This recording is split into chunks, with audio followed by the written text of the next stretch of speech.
anticipate, especially from Congo? You know, before I go to Congo, I'm seeing the head coach of the Tanzanian national team as well there. I've seen him in the under-17s, under-20s. It just shows that there's something that is similar that is continuing throughout. Under-15s in the schools, he's there supporting.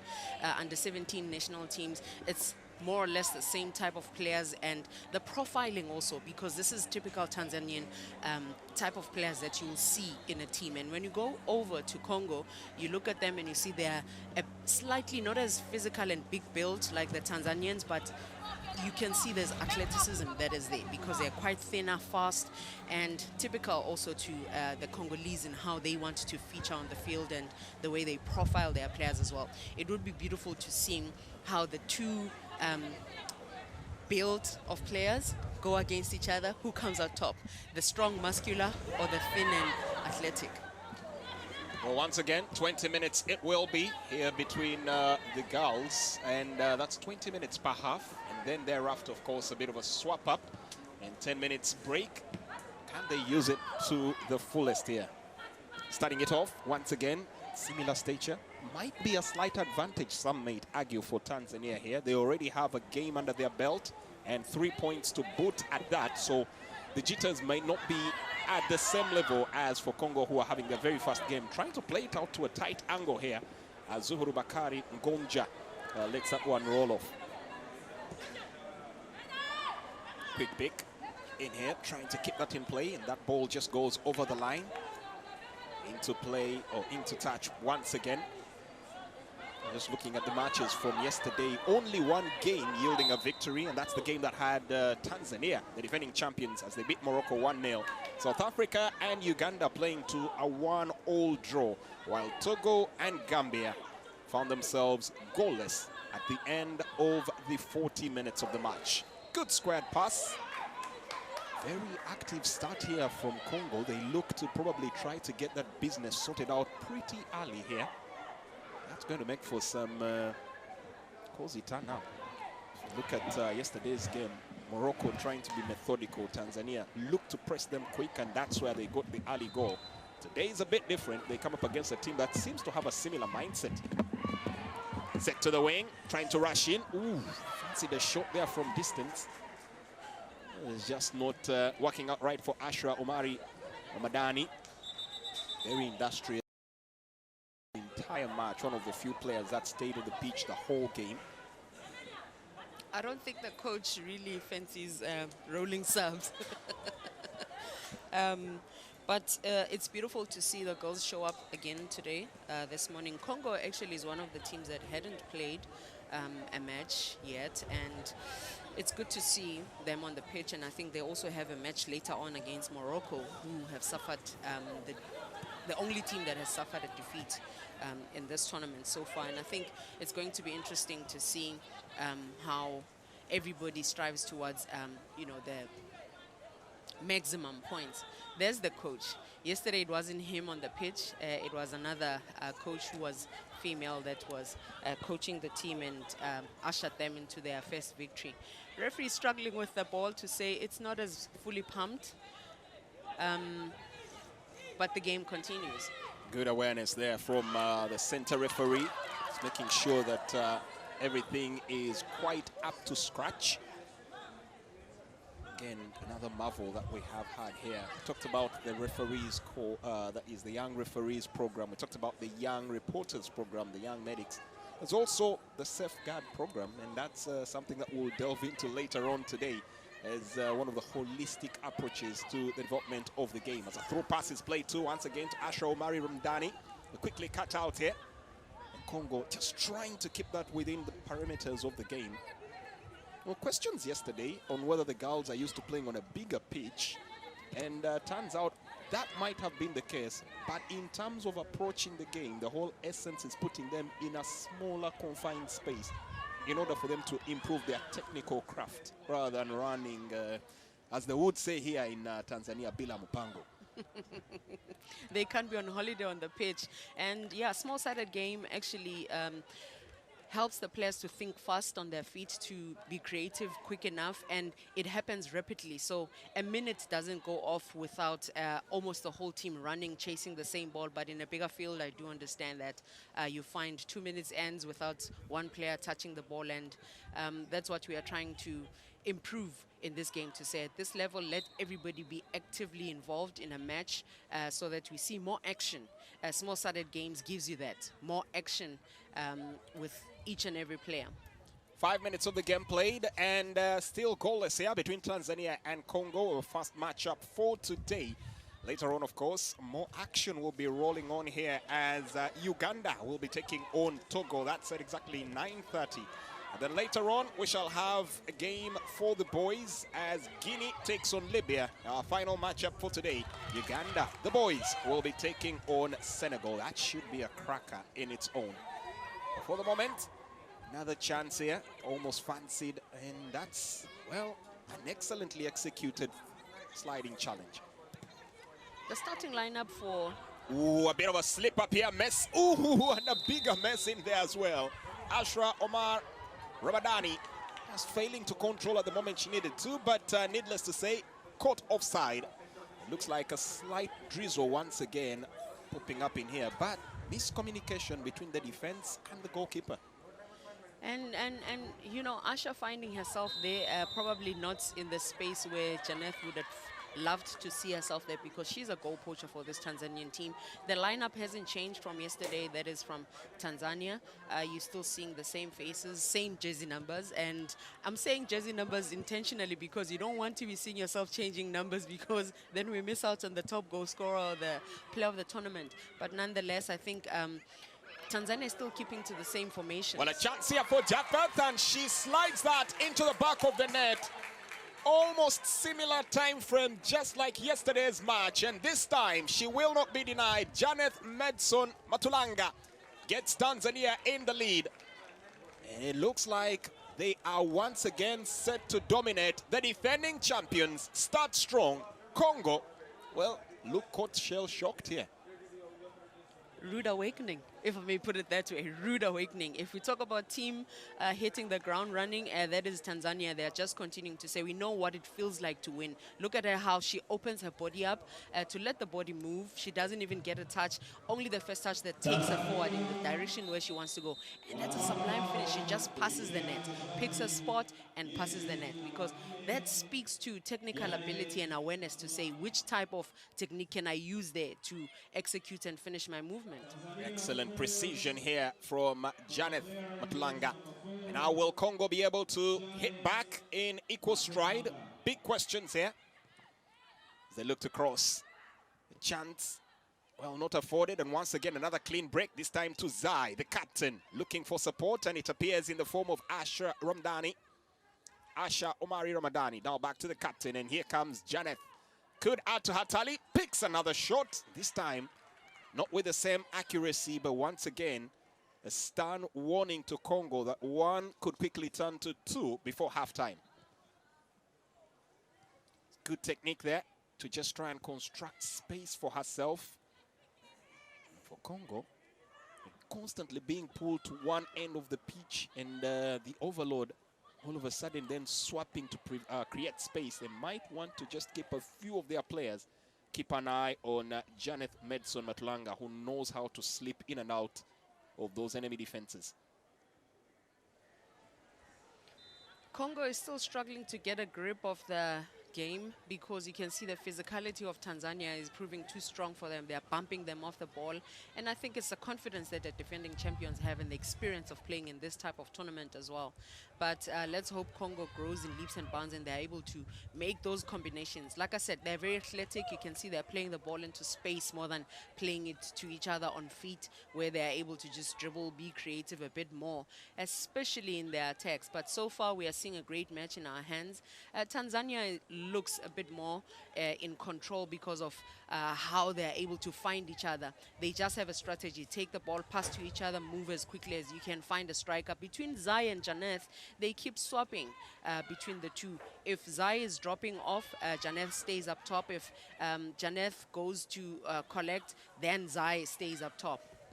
Well, now they'll look to stretch the pitch, but well, turns out that they ran out of steam in there. It looks like there's already warm-ups that are going on at the sideline, so a couple of rolling subs that we should probably anticipate here.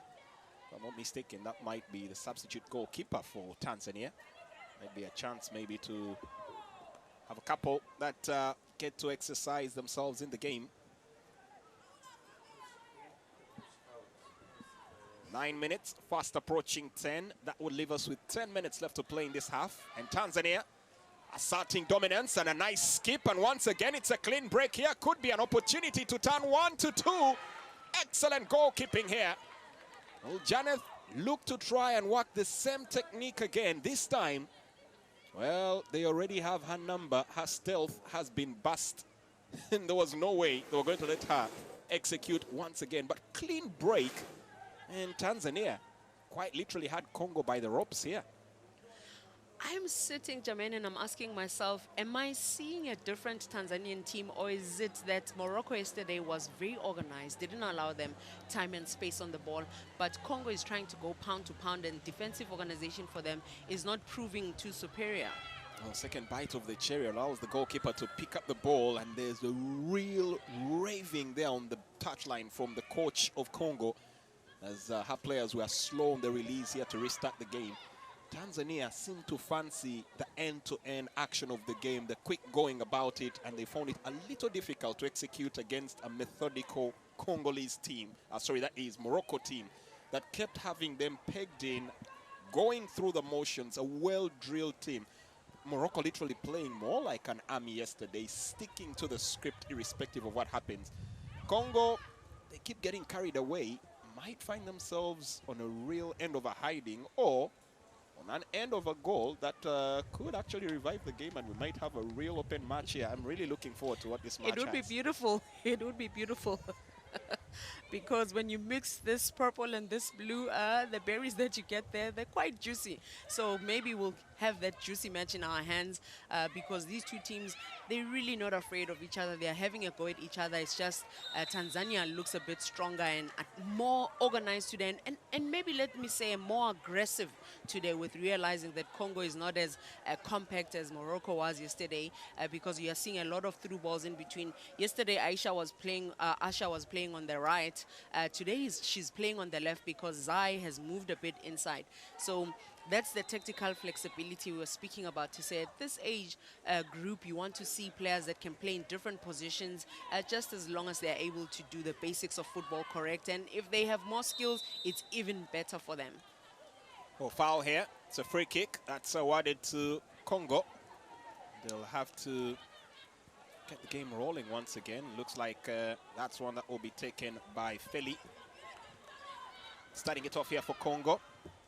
Sweeps it in. The drizzle once again beginning to make its presence felt. So might be a quick reminder not to go fools rush in here. Otherwise, a couple of cards might be... well, looks like I might have spoken too soon.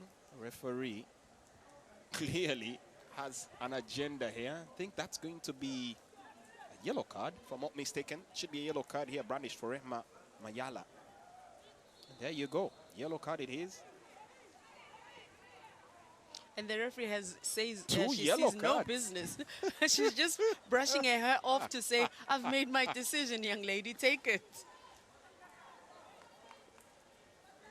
We talked about the fact that there will be need to stay in sync with the game. So 2 yellow cards, Rehma Mayala getting one, the other Asha Ramdani. I'm hoping that she can keep herself in check. Tanzania will need her for the later parts of the game. She's one of the live wires that this team has, infatigable.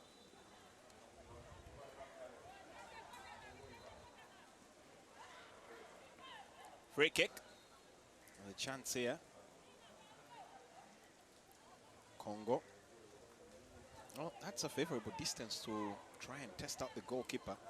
Nusra, who, as we did discover yesterday, didn't have a lot of testing, and when she was tested, didn't really come out with flying colors.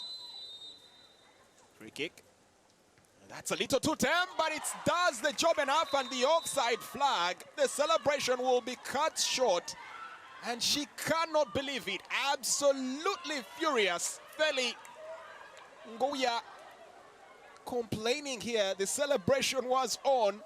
In the end, had to be cut short there. And once again, this is going to be tricky. That was not at all offside. Congo might have a reason here to feel had and done. That should have counted. I'm out of words. I'm out of words because the celebration was so fitting. And then the referee says, the assistant referee says offside. I think they will really feel hard done, that is Congo, because that was a brilliant goal that they would have scored. And takes advantage, take a shot at the goalkeeper. It's rainy, it's drizzling, so handling the ball is going to be a bit difficult. I think we definitely have a game in our hands. Well, now that this Achilles heel just might have been discovered here. You more shots and throw bodies forward. You do know what to do and now know how to go about it. Question is, how will they apply themselves? This is Zai picking up the ball here for Tanzania and releasing. Ooh, that's an offside. Offside here for Asha Omari Ramadani. Once again, looking to make a quick break in here. Just phone having moved a little too early. Captain Corinne for Congo to start this one off. Playing it short and losing the ball. Not very good area here for Tanzania. They need to keep their wits about them. Congo. Defense to offensive. Can they keep it in play? A little too close. A little too tight here. Just not enough for Destiny Fuka Malembe. And the pitch doesn't allow them to be playing hard and fast passes because it's a bit wet, so the ball skids away from them. So you miss a touch, just know, in my language they say alinamsila, meaning it doesn't have a tail. The ball doesn't have a tail. So you can't hold on to the tail. It goes past you, you've lost possession. Interesting analogy there. It's just about 4 minutes, or 3 minutes and 15 seconds to be precise in the first half before time added. One shot on target for Tanzania. The one that would have counted, well, chalked off for the offside for Congo. There's a throw in. Time to carry on. Need to get on with the game. It's just part of the game. It's one of those big moments that you get the feeling the coaches will now have their work cut out for them, especially for the young breed. And you've dealt with young players. How do you keep them on the focus of the game to realize that these incidents happen in the game and it shouldn't be your defining moment? Just get on with the game. Yeah, you get on with the game. I think, you know, positive criticism helps, and continuous encouraging to say, you did that, it didn't work out, let's try it again. You know, you keep encouraging them, because I think with the players, if they make one mistake, they feel hard done and they don't have the confidence to do it again. So you continuously remind them to say, keep going, it will come. Over time, it will come and you'll get it right. Well, nice link up here up front, playing in tiny pockets of space and looking very technically adept. They lose out there. It was, looked like something that was really building up pretty well. Player goes to the ground. Referee says carry on with the play. Nice link up play there. Some excellent touches here on display. The ball ultimately just rolls out, and that will be a corner. This game is really growing in leaps and bounds. You can see Congo is catching their momentum, even how they scored that equalizer that was ruled offside, but you can see they're finding more touches going forward and more confidence as well. Oh, they might want to keep an eye out here for Irima Apendi, shot 3 of Congo. She's seems to be the orchestrator of all things going right. Goalkeeper fumbles once again. This time doesn't come with a bigger penalty to it. And the referee ultimately calling for a free kick. And this is in a good area, right at the edge of the box. Still a player on the ground, and referee now going in to try and find out if all is well. Amelia Vanalocha Biela is the player that was left on the ground. Ooh, landed awkwardly. That looked like could have twisted an ankle there, but I think she'll be good enough to carry on. But this is a free kick in a potentially good area, and there you go. No surprise, once again, it is the live wire. Irima Richese Apendi she's going to balloon it. How she's standing, can see. She just wants to hit a shot. I hope she keeps it on the ground. She has a chance now to go straight for it. Oof, goes high. Oh, coach could clearly have seen that coming miles away. He called it right. I saw with how she was standing. You know, she was not standing at an angle where she wants to hit it. She just stood behind the ball. Normally when a player stands behind the ball, they just want to whack it. And exactly that's what she's done. She chose and opted for that because she was like, I don't want an offside again. Well, Let me go directly. They'll have to go about it once again. Oh, looks like running out of precious time to make amends, and would be optimum for them if they could find that equalizer before halftime. And that looks like it won't be happening for the moment, as the referee sends the two teams back to the dressing room. Of course, Congo will definitely get into a bit of argument mode right now. Surprised Tanzania seem to be also equally having a few things to protest. But the scoreline stands. Tanzania won. That one goal got for them by Janeth Medson Matulanga. And Congo will still have all to do here for the second half to make sure they get back into the game. Halftime at the new Amani Stadium in Zanzibar. It's Tanzania 1, Congo 0.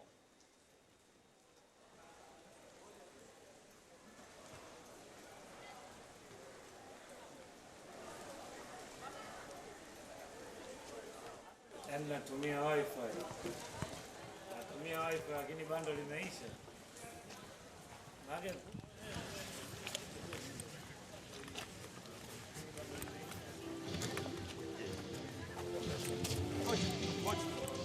Coach. Tulili dao. Tulieli. Mwafieli.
All right, so it's halftime, and Tanzania are currently leading 1-0, but that's not the only dominant part of the statistics. As you can see on your screen, 55% possession for Tanzania. They are controlling this game, no doubt whatsoever. Twice as many shots on target, but I will say off target, well, Congo is showing that if they can find at least some part of that target, they could provide a bit of a threat with 2 shots. As for the high lines, both teams trying with the corners, but 6 fouls. How about that?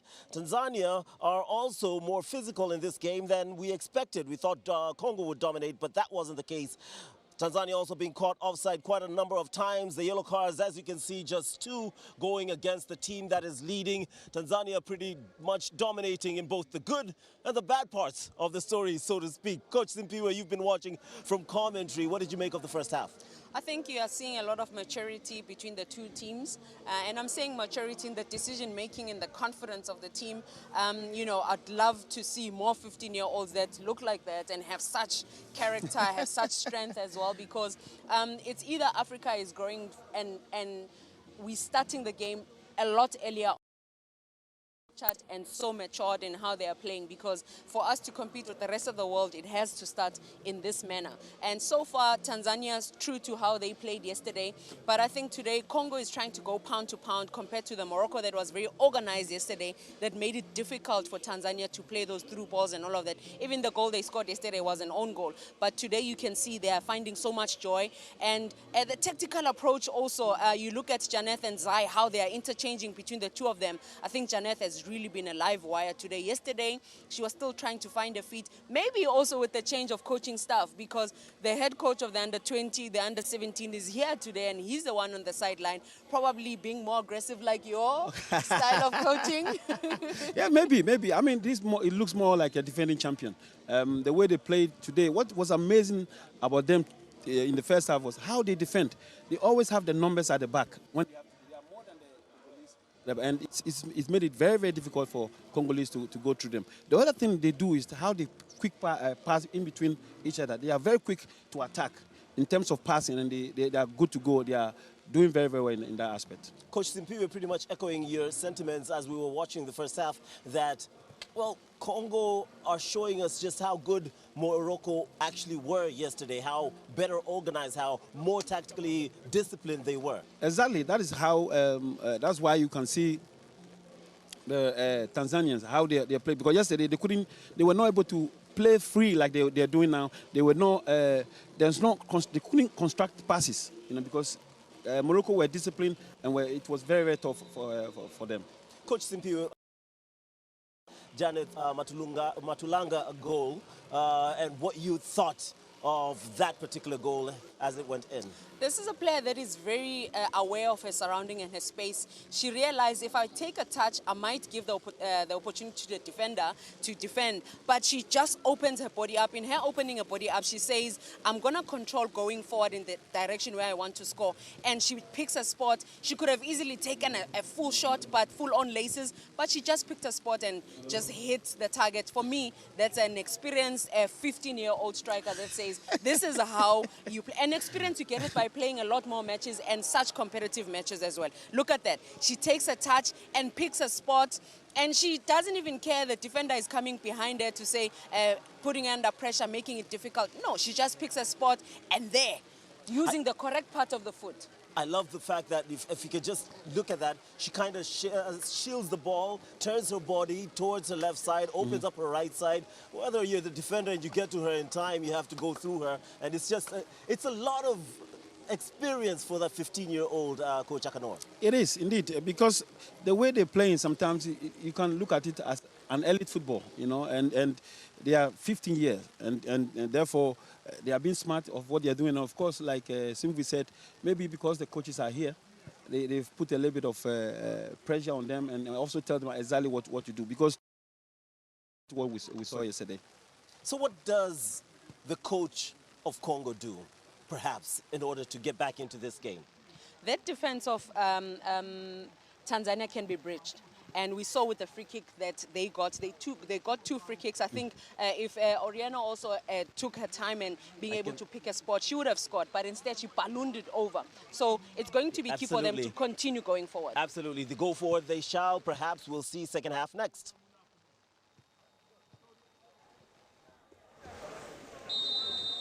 Welcome back here to the second half of the match, and we are just in time to get the kickoff. Frantic, frenetic, and quite as hyped and promised, like Chico did actually promise there during the halftime interval. Still 1-0, Tanzania leading Congo by a solitary goal. Solitary it was, and one taking an exquisite test. Can Congo get back into this one? It's a big question here that many will have. If it stays this way, Tanzania will have themselves 2 victories, and that would be a very prime spot to put themselves right in the thick of it. Defending champions they are, needless to say or to remind you, and they'll be looking to make sure they can keep bag and tag on this game as their agenda. Chance here for a corner. Oh, it's actually a free kick awarded. It's a free kick. Chance to get bodies into that box area. Direct pass here could do the job. Free kick, waved in. Goalkeeper, smart decision, just punches the ball away. He's getting it clear this time, not standing on the occasion. Look to get the ball front here. A bit of a tango. Goes to the ground. The game still very much in precision now. Slippery surface here with the weather changes as the ball is played through. Could be a chance to break here. Not too much time to stand on occasion as Tanzania clear their lines quite effectively. Not standing on occasion anyway will do right here. A little bit of lull here. Again, once again, as another chance for throw in. The rain steadily intensifying out there on the turf. It's going to make for a bit of slippery conditions here for some of these youngsters. Played well. Ramadani getting it onto the captain Zai. Gets a brilliant through pass out in here, but the goalkeeper will seem to have had that all the way covered. Paureli Ngoma and getting a heavy slice of assist there from the assistant referee. He definitely does call it here for an offside. So free kick. Congo restart the game. Ashra just quite elite here in her coverage. Keeps covering every blade of grass from defense to attack. She's relentless, doesn't stop one bit. Back to the defense. Nice pick up here from Tanzania. Beginning to string together a slew of passes here. Almost intercepted there, but still have possession. Now Congo will look to do the same. There's a barge in here. The referee might have words. A warning here. Final warning it is. That is given to Zuhura Bakari Gonja. That's a free kick. That's awarded to Congo. Skipper to start this one off. Gets a long ball in. Corinne. It's just as quickly repelled. And this one is left to roll out. Looks like once again the ultimate outlet here is for Ashra Omari Ramdani, who keeps making those runs out on the left. She gives them the width, which is what you want to see, and you don't see much of the width on this narrow pitch because it's very long, so it means you need to play deeper passes. So you start wide, and then when that deep pass or through ball comes through, then you are able to just get it from your wide position and go in with it. And I think Apendi of Congo should be more involved in the action, because in the first half we saw her, whenever she's on the ball, she's able to dribble and try to bring in a bit of creativity, but they are aware of her and they're making it difficult, and that is Elizabeth John that is always on her. There we go. She makes it difficult for and find players like your Fouka and Okele also up front. A offside flag here against well, Congo. Well, trying to make a quick break in here, but still finding it a little trickier than they would have wanted. Destiny Malembe caught straying. Well, chested off ball, trying to get Zai into space. She wasn't too sure where that ball was heading. If she had a clue earlier, might That have is made for a confidence. That is confidence from Janeth, and that's a relationship between Zai and Janeth. They are able to find each other. Just a chest strap to my teammates to say, here we go. Technical abilities. Under pressure, they execute. Trying to keep that in control. Feli. Oh, yeah. Just couldn't keep it in motion, but gets back to the goalkeeper. Looks to launch a quick ball up front. Trying to keep that in play. A real struggle here. At some point, could be a bit depressing when you're trying to work everything out and the rain keeps pattering down on you and things are just not clicking. And then you actually remember you're actually 15 years or below and you're wondering, is it really worth it? Well, it is. This one is for the big time. This is for the continent. Needless to add, it's $300,000 up for grabs and a chance to kickstart your career in a way that none other in Africa has ever been able to do. And when you speak to long-term athlete development, this school's African program is doing exactly that, bridging the gap between the grassroots and the elite and bringing such a prize money also. It's for the betterment and the more development of the game for youth players, especially at this level, because this is also a gateway to your international level from schools. By the time you get to national team, you would have had the experience. Now imagine a young player in this team that is in schools football internationally and goes into club football in an under-15 team, under-17 team. The pathway is incredible to under-20 all the way to the senior teams. That player would have gained so much experience. This is really incredible from Kev and Dr. Patrice Mutsupe and his team to say, this is how you grow the game of football in Africa. Free kick given. There was a yellow card brandished as well.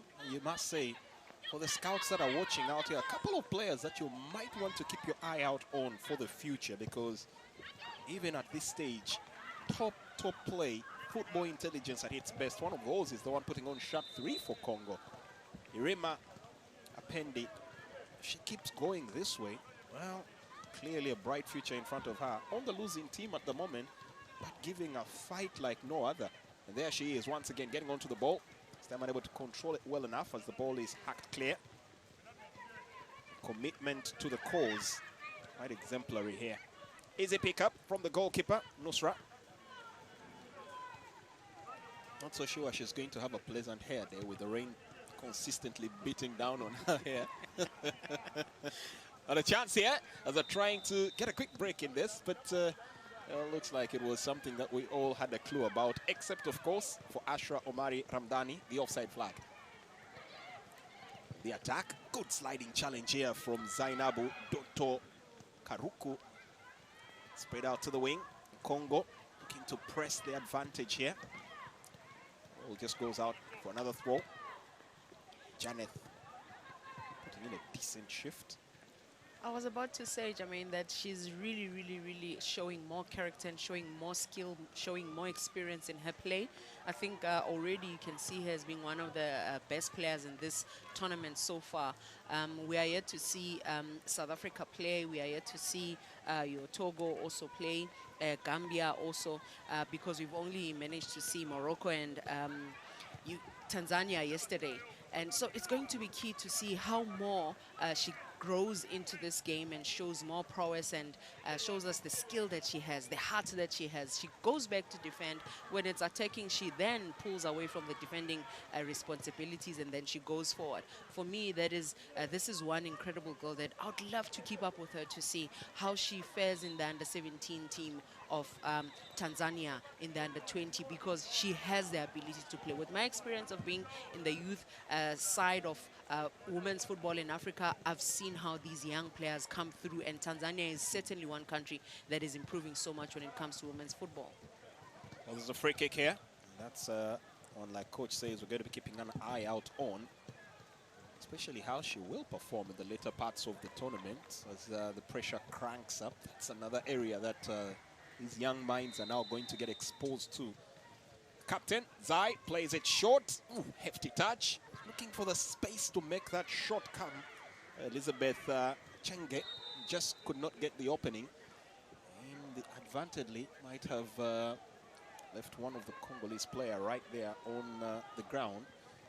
Once again, it is Feli Ngoya. It's the second time she's getting fouled. Feli tends to Elizabeth John is one strong lady in that center mid of Tanzania. She doesn't let anything go through. Reminds me of a famous footballer from Italy, Gattuso. He played a defensive midfielder, and anything that comes through, he was fair hits. game. Exactly. And you see with her build as well, she's very aggressive in her play. She says to you, my way or the highway, and choose. Are you choosing the grass or the highway?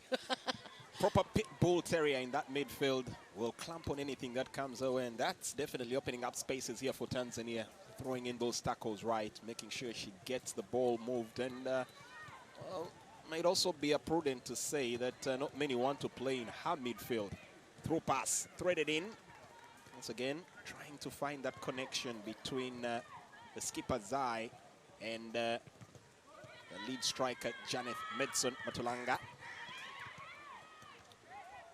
Good header from Tanzania to get the ball cleared away.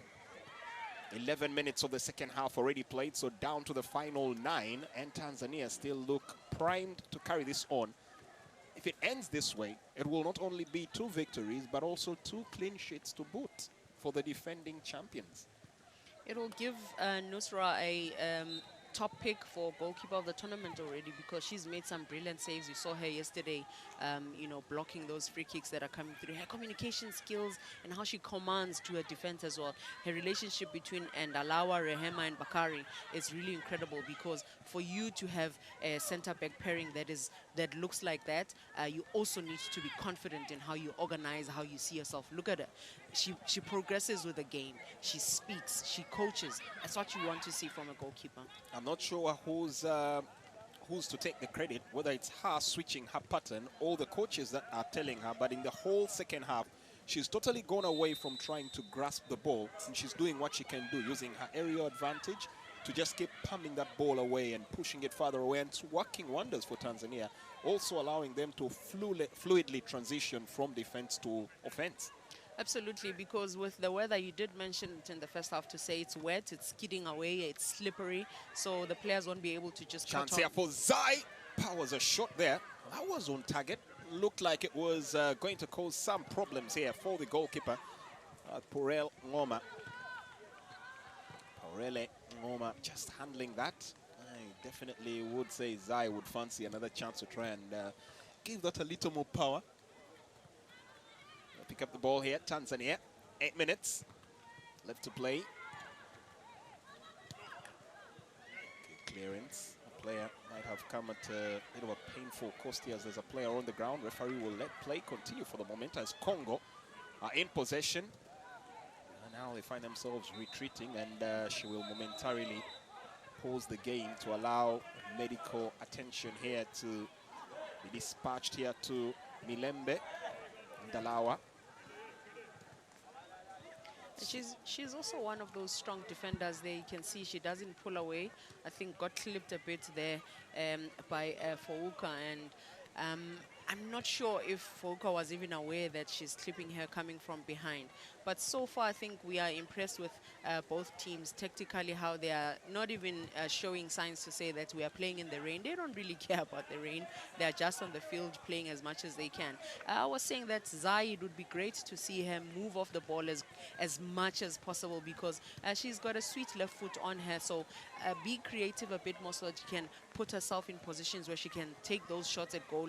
Janeth so far has been the one that moves off the ball a lot more, is more creative for them. And you can see now she's coming a bit deeper to say, I've scored a goal, I need to make sure they don't score on the other side. So she's taking a more defensive role as a defensive midfielder right in front of the defenders. May it be fair to say the defending champions have bossed the tournament once again. Yesterday we did see Guinea sweeping aside Benin by a country mile. Proper play, dominated the game. Did concede, 2-1 it ended, but he did put up a formidable show. Tanzania twice have been on the pitch and twice are looking good to make the run all the way once again. Congo giving in as good a fight as they can here. It's a free kick. Well, it's actually a throw-in. They are conceded by Congo. Meridia Ondongo. They'll have a chance here to throw. Very prime position here to try and get some space towards the box area. Hefty challenge. Pendi can keep that in play. And once again, another throw here for Congo.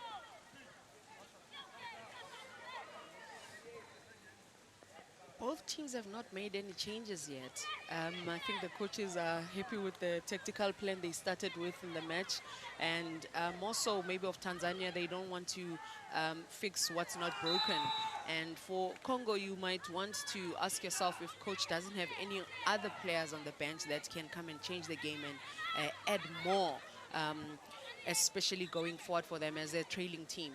Well, they have 4 players on that bench, and question is, who of those, actually 5 players on the bench, and the question is, who of those can be called upon to make a quick switch? In the meantime, Pendi will fancy taking the shot. Well, very close. It's not quite enough. 5 minutes, frustration growing. That sequence there where a free kick was given to a naked eye or an untrained eye could have easily been a throw in for Tanzania, but smart call again from the assistant referee, realizing there was a nudge in the back of a Pendi and giving a free kick. The referee duty obliging. Good ball, set forward. Congo. Hint of desperation in their play. Tanzania. It might be something to keep an eye on as they get towards the tail end of their matches. They seem to wane off, seem to be slightly out of gas. And a player goes down. That didn't look very pretty. It's a free kick. And there's a commitment here. Penalty Okele is the player there that seemed to have gotten the brunt of that clearance to her face. It's a throw. Very high boot. Caught him there. Once again, Kenneth intense on making sure that nothing upsets the scoreline here. Congo with a very realistic chance here. This could be a bright spot for them. Destiny Malembe tries to get the ball through. It was a good idea. Trying to play it out to the far post and hope that any slight touch could divert it the wrong way. And that is for Tanzania, or the right way for Congo, but no one quite up to it. Again, how she stands behind the ball, it's bound to go there. Again, I'll keep bringing the different languages we have in South Africa. It's 11 of them. And ko shebileng kote, which means you are kicking right where you are facing. And that's, she's standing behind the ball. She's kicking exactly straight where she is. So probably if she was facing the goals, maybe it would have gone, you know, to goals. But again, it's the creativity that comes with it. If I hit it there, somebody might touch it into the goals, because these free kicks that Congo's getting, at least with 2 of them. They did capitalize in the first half, but unfortunately, offside. If now they take serious charge with this, with 2 minutes to go, they could see themselves getting a point away from this strong Tanzanian team. Well, Tanzania, strong as they are, looking to make a change, as we do have a player standing by on the touchline here. Should be introduced into the game very shortly. Devotha Magambo come in here to finish the play, and there you go. Referee signaling for the substitution. And it looks like it's the end of the game here for Milembe Ndalawa John. They're one of those that will make the exit. Looked very agile making the run, and then realized there was no need to make the rush. So Devotha coming in. Shall also probably see Magdalena Bata brought on later on as a shot from distance. Speculative. In the end, it doesn't cause a lot of trouble here. Magdalena is the other player that will be coming in. And will take the place of the Pitbull Terrier, Elizabeth John Chenge. Well, her job is done. She's given a very decent shift here and make sure that midfield stays prime property of Tanzania. Absence now in just a minute left to play. This question will be asked of this team on how they will be allowed to carry on in this final minute or so of the game that's left to play. Bata is a very South African surname, actually. Maybe she has deep roots that go all the way to South Africa. Anyway, there's always a relationship between Tanzania. The part of the national anthem of Tanzania sounds a bit like the South African national anthem as well. Doesn't sound a little, just similar rhythm. But that's coming from a Ugandan. I will stay clear of a sovereign battle for lyrics. Chance in here as a shot comes in for another goal. Just won't be. Janeth Medson Matulanga looking to make herself quite the outstanding one. The moment we'll see herself level with the other top scorers of the game, as yesterday only one game yielded goals apart from theirs, and that was 1-0. And it's the second game that is brought to an end here, and still same scoreline here for Tanzania. The defending champions are on a roll. It's 2 to the good with 2 victories and 6 points in there. Goal scored by Janeth Medson Matulanga. They will take great celebration and pride in this, as it's been a consummate performance. Very inconsolable once again from their opponents right there, as Feli Ongoya gave as good as they could, but for some reason just wasn't enough here. It's a fast loss out on the pitch here for Congo, and they'll have to find ways to get back into this particular game at a later stage, as they'll have a chance to make amends later on in the day when they take to the pitch again. But full time in this one, and it's Tanzania 1, Congo 0.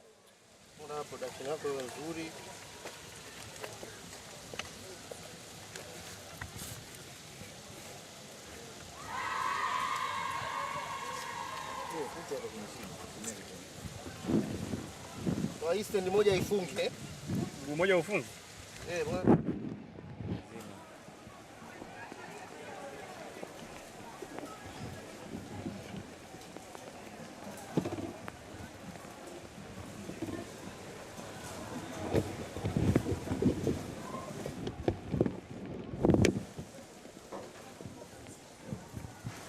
Mabibi na mabwana, wasichana kwa wavulana, karibuni kwenye fainali za michuano ya mpira wa miguu kwa shule za Afrika. Wasichana na wavulana wanaoshiriki michuano hii ni mustakabali wa soka la Afrika, na tunakwenda kushuhudia historia ikiandikwa kupitia programu hii. Michuano hii inaendelea kutokana na nguvu kubwa kutoka shirikisho la mpira wa miguu barani Afrika na washirika wake ikiwemo FIFA na wakfu wa Dr. Patrice Motsepe. Shukrani pia kwa wenyeji wetu shirikisho la mpira wa miguu Tanzania kwa kuandaa michuano hii ya fainali ambazo zitakwenda kushuhudia timu 3 bora za shule za wavulana na wasichana zikipokea zawadi zitakazoleta mabadiliko ya maana kwa shule hizo. Nchi 44 zilishiriki katika michuano hii ikifanyika kwa awamu 3 tofauti: awamu ya taifa, awamu ya kanda na awamu ya bara. Shule 29,000 zilishiriki katika michuano hii. Wachezaji wachanga 800,000 na 5,000 wa michuano hii.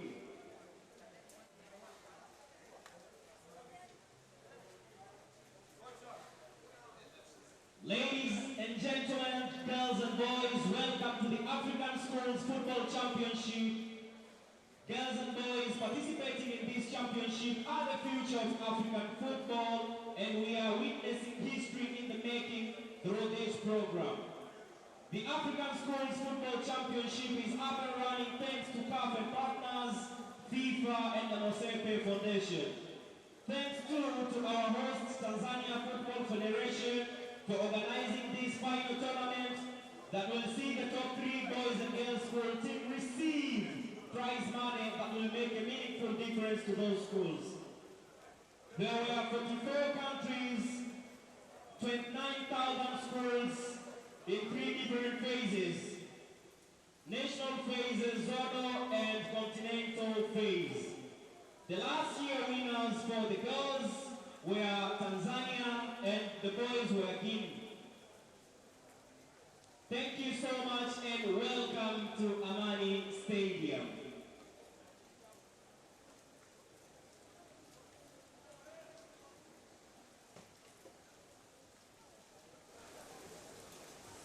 All right, so it's halftime. I beg your pardon. Halftime it was 1-0, and it looks like, full-time remained the same way because Congo came out more disciplined defensively and proved to be a bigger problem, joined by Coach Simpiwe and Coach Akonor. Coach, what did you make of the second half? Better display from Congo, or was it foot off the pedal for Tanzania? Well, I think Congo have to do a bit more than they did, especially in the first half. Second half was a little bit, it looks more organized. But again, they couldn't penetrate the defensive work of the Tanzanians. They were, again, defending in numbers, and so they were sort of closed down. They couldn't do anything. But, of course, I must say Tanzania did very well, experienced. The captain was linked up everywhere. They couldn't play without him. When he gets the ball, he is aware of the strength of his colleagues, especially from the wider areas where he passes the ball for them to go and attack. It looks more matured in the way they played today. All right, I'm just laughing because we have this running joke about how short coach is. She realized that I couldn't see. And I had to pull my umbrella up. So it's 1-0 to Tanzania up against Congo, and now we have the second game coming through, Uganda and Togo. Coach Simpiwe. Yeah, it's going to be interesting because when we started today that had 3 points, it was Tanzania. Everyone else drew. South Africa, there was a 1-1 score line there, but the others, it was just 0-0. I think it's going to be key also for the two teams that are playing up because the stakes are high. Everybody needs to chase Tanzania because they've got 6 points in the bag. Everyone else is on 1 point. Morocco's on 0 points when it comes to that. I think you were referring to Zai as well to say that she's creative, but I would love for her to be off, off the ball, moving a lot more, be involved a little bit more because Janeth has shown us that she's putting her hand up for player of the tournament, so with the matchup that's coming up now, we'd want to see a more exciting match because they didn't have to play too early, so they had time to see everyone else play. Absolutely. So it is Uganda up against Togo. Next, we'll send you to our commentary team led by a Ugandan. I guess they'll probably be struggling not to scream too loudly if Uganda do play well and take the lead at any one point. That game is next. Tongue-in-cheek, Chico, I did hear that, but yes, it is time to get to the pitch for Uganda as they take on Togo, the champions of the Sekapa region here. Will now get to take onto the pitch. This is their second matchup, and they'll be hoping for a better fortune here tonight, as yesterday took the lead in their game, but were pegged back by South Africa, that game ending 1-1. Togo suffered a similar fate as well in yesterday's match, and they had to settle for a draw. So a chance here for these lasses here to go ahead and try, one way or another, keep the tabs with all the others in the tournament and probably pick up some precious points for themselves. Good morning once again. This is the CAF African Schools Championship Finals here. We're coming to you live from the new Aman Stadium in Zanzibar. Chance here for these young ladies here to get themselves right into the thick of the action. And that's just going to be happening in a bit. Still drizzling, temperatures dropping to 24 degrees at the moment. You'll be hoping that they don't really affect much in the play. Togo, their work really cut out here for them. They're hoping things turn out quite better here. Aikoru Huda will be one of those that we'll be looking out for in this game here as she gets the job through. Of course, the captain, Shadia Nabidie, will be one of those that for the Ugandan squad, they'll definitely have to keep a keen eye on, as well as Sharwa Butine. And right there in the picture, the captain. With the referees, Gignes Liok will be the center referee. Faith Ngondwe will be one of the first assistants, as Aya Morsi from Egypt will be the second. The Uganda team drilled and coached by, well, one of the most celebrated coaches in Uganda's female football history, Khalifa Chiinji Ayub. We'll be hoping that they can put his understanding right to the mantle. Most of these young ladies here coming from one school, that is Kawempe Muslim Senior Secondary School. Taking on Congo here, who will also have their work clearly cut out for them. Look out for shot number 8, the skipper of this team, Ajoda, who's been in quite formidable form. And they also do have a real rock at the back there, Aiko Foley, who will be handling their defensive work there in shot number 5. A real lively bunch, this Togo. We did manage to bump into them yesterday as they made their way from the bus into the stadium. They love to sing, they love to be loud and play as a solid unit. I'll talk about solid units. I do have one who knows about solid units all the way from West Africa. Coach Charles Eke joins me in the commentary booth. A little cold, a little windy out there, but well, we'll get it going. We get it going. We are here for the business, and we'll get it going. Started off looking at a quick kickoff in here, but that just goes wide, so not much trouble here right from the onset. Is beginning to shape up on the questions that now will be asked. How much changes do we anticipate here? I think the fact that Tanzania has won put pressure on the this match. Everybody must try as much as can to catch up with Tanzania, and it's exciting to see what they will do. Congo, the latest ones to fall here to the Tanzanians, and the questions that now will be asked are, can the rest of the pack keep up here with the defending champions? That's a big question. Couple of minutes that will be played here. Same 20, or just seconds into the matchup here itself.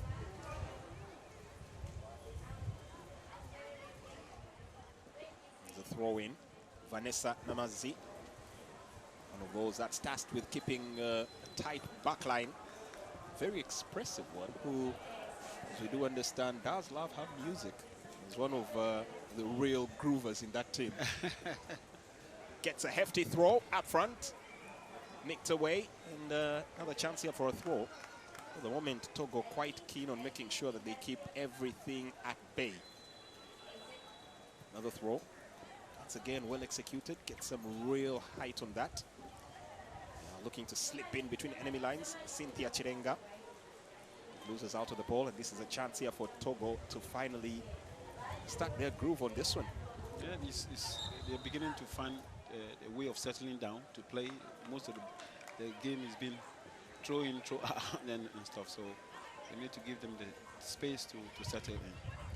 Had a match yesterday, Togo. That one ended 0-0 against the Gambia. Uganda managed to get themselves onto the score sheet, leading that game, but falling later to a penalty. And that game ending 1-1 to South Africa. Now there's a foul here, the free kick, awarded to Togo. Free kick. Jovi Aitero, one of those that real formidable in that midfield for this Togo team. Ball picked up, trying to set themselves in sport. Ball picked by Uganda. Instantly lost out to the skipper, who glides away through that midfield. Some very seamless play here coming in from Ajoda. Shot ultimately coming in, but will yield a corner kick. According to the assistant referee, will yield a corner. Assistant referee here, Aya Morsi from Egypt.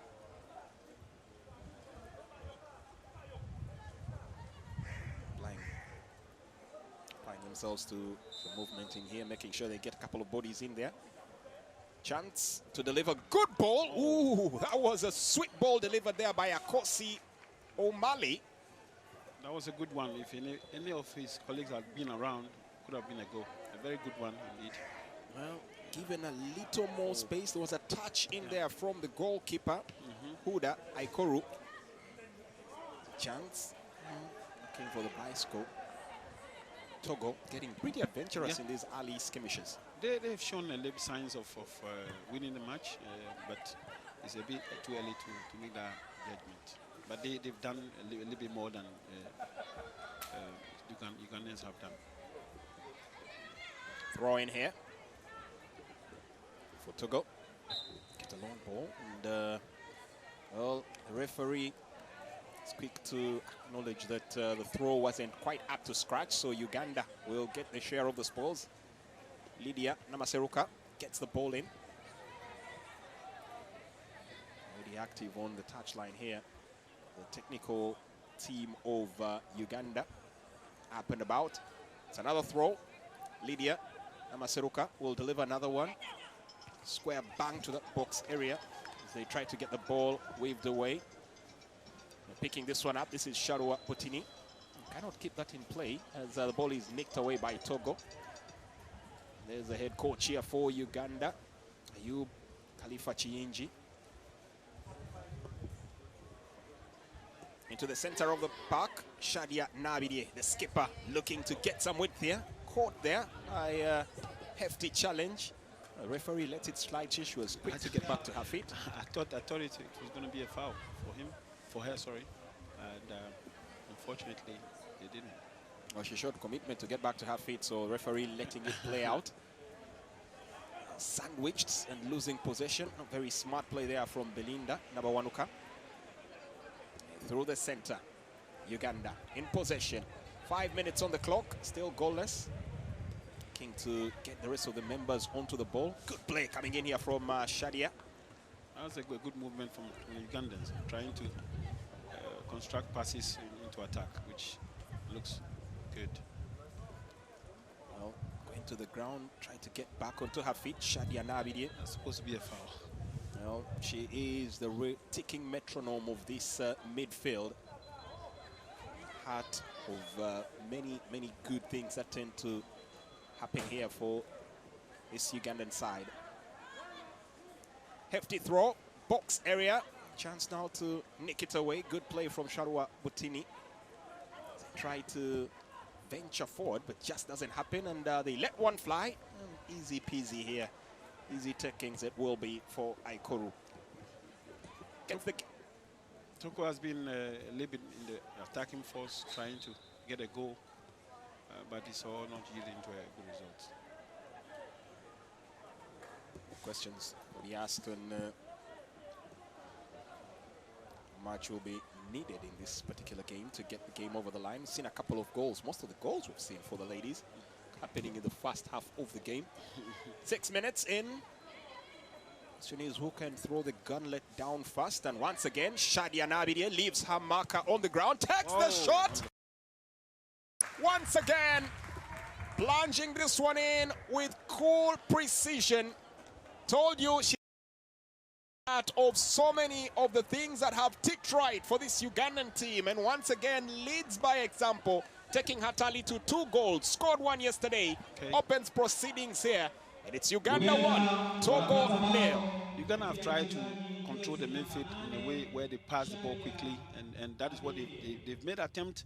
This is the second attempt that they got a goal out of it. The captain has moved very well, showed for the ball, and of course the attempt was fantastic. Shadia Nabidie, just the way she shrugs off her marker, then carries on. Well, that was exquisite. Exquisite. Fantastic, and from a bit of a bigger distance, that's good technique. They've been able to play when they have the ball, pass the ball in between among themselves, and find a way of attacking, and that has been good. I thought Togo were more doing of attacking, but this from the Ugandans has been superb. A chance once again them to carry on the advantage. Good play here from Nabawanuka. Gets the ball forward, and once again Uganda venturing forward, getting a little creative. They are quite creative, technically adept, you have to say. They've done well, you know, in the beginning. And at the beginning they were sort of trying to settle down. Now that they've settled down, they've been able to construct passes. Again, the same thing. And the captain drops from the midfield to attack, which has been very, very good. Ball rolls out. It's a throw-in that's set to come through. Good start here for the Ugandans. And a little bit of anxiety here from Safian Yaya, the head coach of Team Togo. Out to the wing. Slick pass forward. Ooh, almost forgotten. That could have caused problems there. We'll need to recover quickly. Akosi Omali. Now the Ugandans have been able to control the game, especially in the midfield. Linked up with the captain very well, and it's looking good for them. They're looking to hack that clear. Just hasn't yielded out for them. Abalavi, Joda, the captain, getting the last touch to that, and now a chance for another throw, and looks like Uganda will turn to their specialist here for the long throw, Lydia Namaseruka. Gets the ball in, and that's hacked clear. Looking to establish some control here, Togo in the midfield. Just can't string 3 passes together from the midfield, and that's going to be a bit of their undoing here. It's also because of the rain. You know, it's rained a bit, and the passes are slippery. The ball is going very, very fast. If you're not able to do that, the captain Shadia again. Once again, but this time goes to the ground. Technical team not quite pleased with that sly incident. There's a throw in here for Togo. Well, seem to be really having a few problems here, I could say, with their throws, Togo. Yeah. I think both teams, and we've seen a lot of foul throws in this tournament. Obviously, young players, kids, so they are allowed to make such mistakes. Searching ball all the way back here to the goalkeeper, Koru Huda. Set to the ground, looking for easy pattern in here. This one is left to go all the way back to the goalkeeper, Asane Osmane. Makes a clearance. Uganda back on the ball once again, looking up for that chance, and what a looper! Just a quick glance up there and acknowledging the fact that the goalkeeper had moved off her mark. Now that is an exquisite strike here. Top draw. And that's a mark of real class. Yeah. Uganda up and rearing and ready to go. Uganda has controlled the midfield since they started, and I think very intelligently, knowing that the goalkeeper is a bit up front, to lob it behind him was very, very good. He watched first, he saw that the goalkeeper was up, and very intelligent. Brilliant take there from Cynthia Chirenga. Just turned around, looked at that happening, and then let that fly. It was an assist from the captain, but what an exquisite. Getting in and getting the job done. It's 2 to the good, and they're looking really primed and up for this one. Exactly. I mean, they've controlled the game now. Afterward, they've been in control. The captain has linked up very well. He's in control of the game. The guys, his teammates. The goal was really intelligent. He saw the goalkeeper, and for him to play that, I think, credit to him, true to her. Sorry. There's another chance here for a throw-in. Cynthia Chirenga there, the goal scorer. Brilliantly taken goal. Just had a quick glance to look up and executed that with real class. Well, it's going to be one of those tournaments where we might have big struggles for whoever has to pick out the goal of the tournament. But that's another one on day 2 that, well, gives us something to really chew on. Exactly. This could be one. It's not that easy to be able to do that. Chance for another throw in. Lydia Namaseruka. Able to retain possession, and now a chance here for Togo to venture forward, but just as quickly cut out here by Vanessa Namazi. Pick up. Togo. Holder. Just cannot retain possession. Cut away. Good control in the midfield from Nabidie. Beginning to find their way up front here. Namaseruka just tries to throw the ball up front. Can they keep it in play? Good play here from Cynthia. Turns out she might have strayed off past the byline, and that's a throw in now for Togo, sorry. Uganda seems to be more in the middle. They drop very well and pack in the middle, and they're able to construct passes and to attack. And most of the time, when they are attacking from the midfield, the captain and the rest join attack, and it makes it difficult for the Togolese. Another poor throw there from Audrine Kolataba. And it's a throw now initiative that's handed here to Uganda. Long one. Forward. Able to connect there with the clearance, but no danger. They still have a chance. Allowing themselves to slip up on that ball. Trying to construct and play from the back. Something to be applauded here for Team Togo. Haven't had a lot going for them so far. 13 minutes. We could potentially, or not potentially, but right now we're looking at what might be the heaviest win so far. Yeah. in the girls' side of the equation of this tournament. As it stands now, they will be on top of the table, isn't it? They've won 2, they've scored 2 goals. Tanzania, who is supposed to be the leading group, scored 1, so I mean you'll be the best person to. Oh, they'll definitely be quite in a formidable position here to look out for. Tanzania, of course, have already got themselves a double victory. So that might put a twist on the complexion of the affairs here, but just get that clarification in just a bit. It's a long ball up front. Look to square this one in. Ooh, swift turn here executed. But Tanzania, sorry, that is the team Togo managing to get themselves right back in stature. The ball runs out here for another throw in. 14 minutes or 15 minutes, leaving us with practically this group: Uganda, Gambia, Togo, and South Africa. Literally, Uganda will now be on top. On the other end, Tanzania had their 2 games and are done. You could say safely through to the next round as they are on top. So the question on that end will be who amounts up here. It's a bigger fight in Group B for the girls.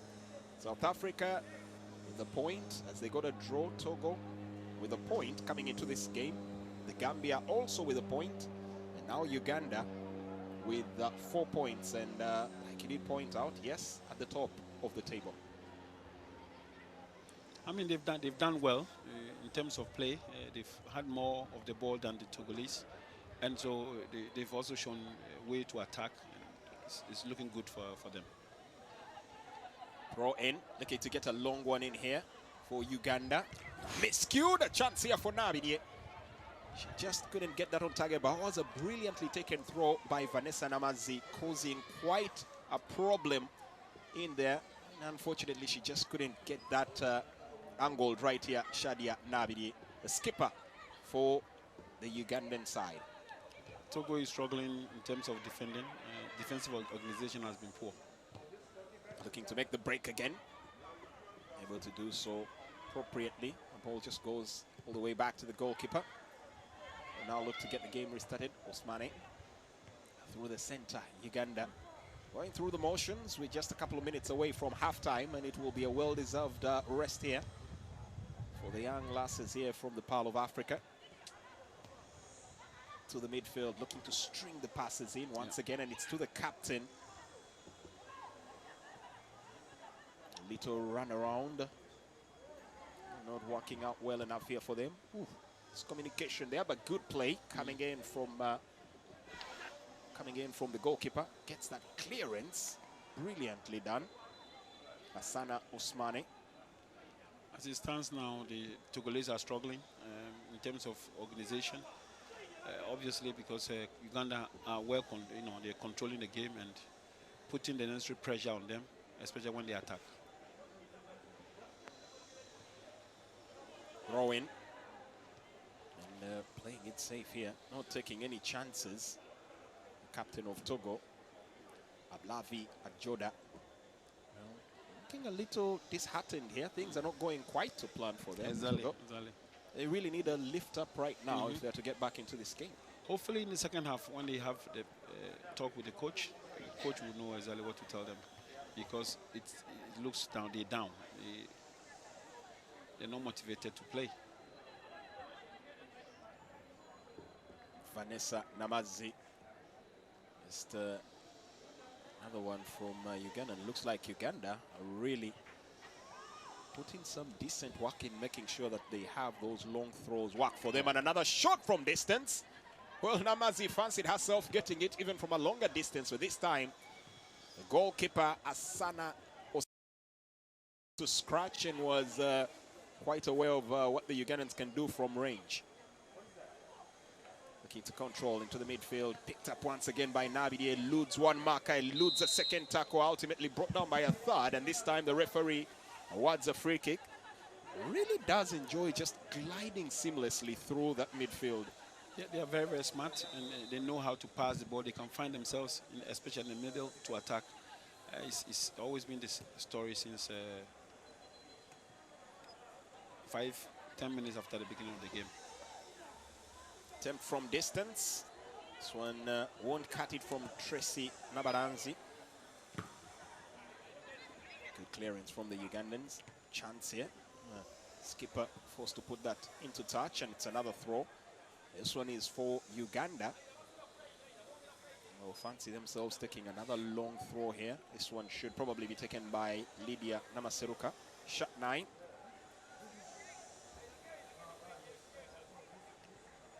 Trying to find the support in there from Haira Nabosa.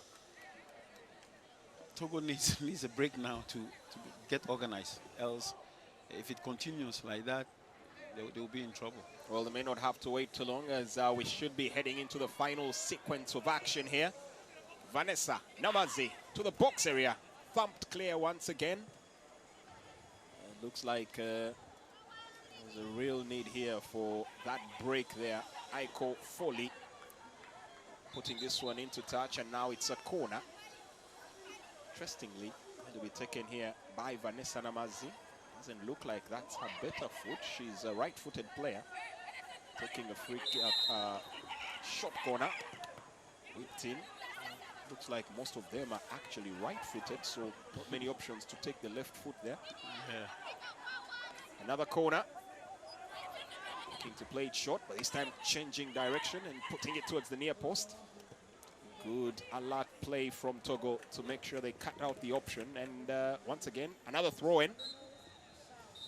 Won't be taken, as the referee will send the two teams down the tunnel for a quick break here.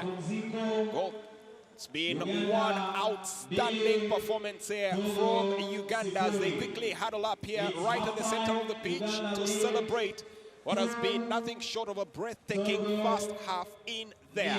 Goals by Shadia Nabidie, the captain there, leading the charge by example. Before we got a spectacular, top-notch one from the top draw by Cynthia Chirenga from distance, edging it out and making it 2-0 for Uganda. Togo with all to do to get back in the second half. It's Uganda 2, Togo 0 at halftime.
All right, so it's halftime, and we're seeing 2 goals in the first 20 minutes. 20 more minutes to come. Uganda in absolute control of this particular one. The statistics tell the story, don't they? 58% possession for Uganda. They are in absolute created 3 shots on target, equal off target for both the two teams, both getting 2 corners apiece, and the fouls are equal. Everything seemingly reasonably equal. Apart from that, number 1 statistic that carries the day, where it's double for Uganda, nothing for Togo. Let's start off with you, Coach Simpiwe. I can see the smile on your face. We're going to get to the second goal, but first and foremost, what did you make of that first half? I think it's 2 teams physically equal to each other, but the difference is the experience of Uganda, that they've been in these types of matches and competitions too many times with the experience that they have, similar to that of Tanzania that we've seen. But more than anything, I think how Togo are also applying themselves. You can see that physically, tactically, and technically they are not as superior, but they are also bringing challenge. You look at Nibira there with how she pierces through that midfield, gets the ball and pushes defenders off to score such a goal. That for me takes vision. Look at how she takes a first touch. The strength and the physical ability that she has, Coach CK, propels and takes her that far. Exactly. She's a very strong physically.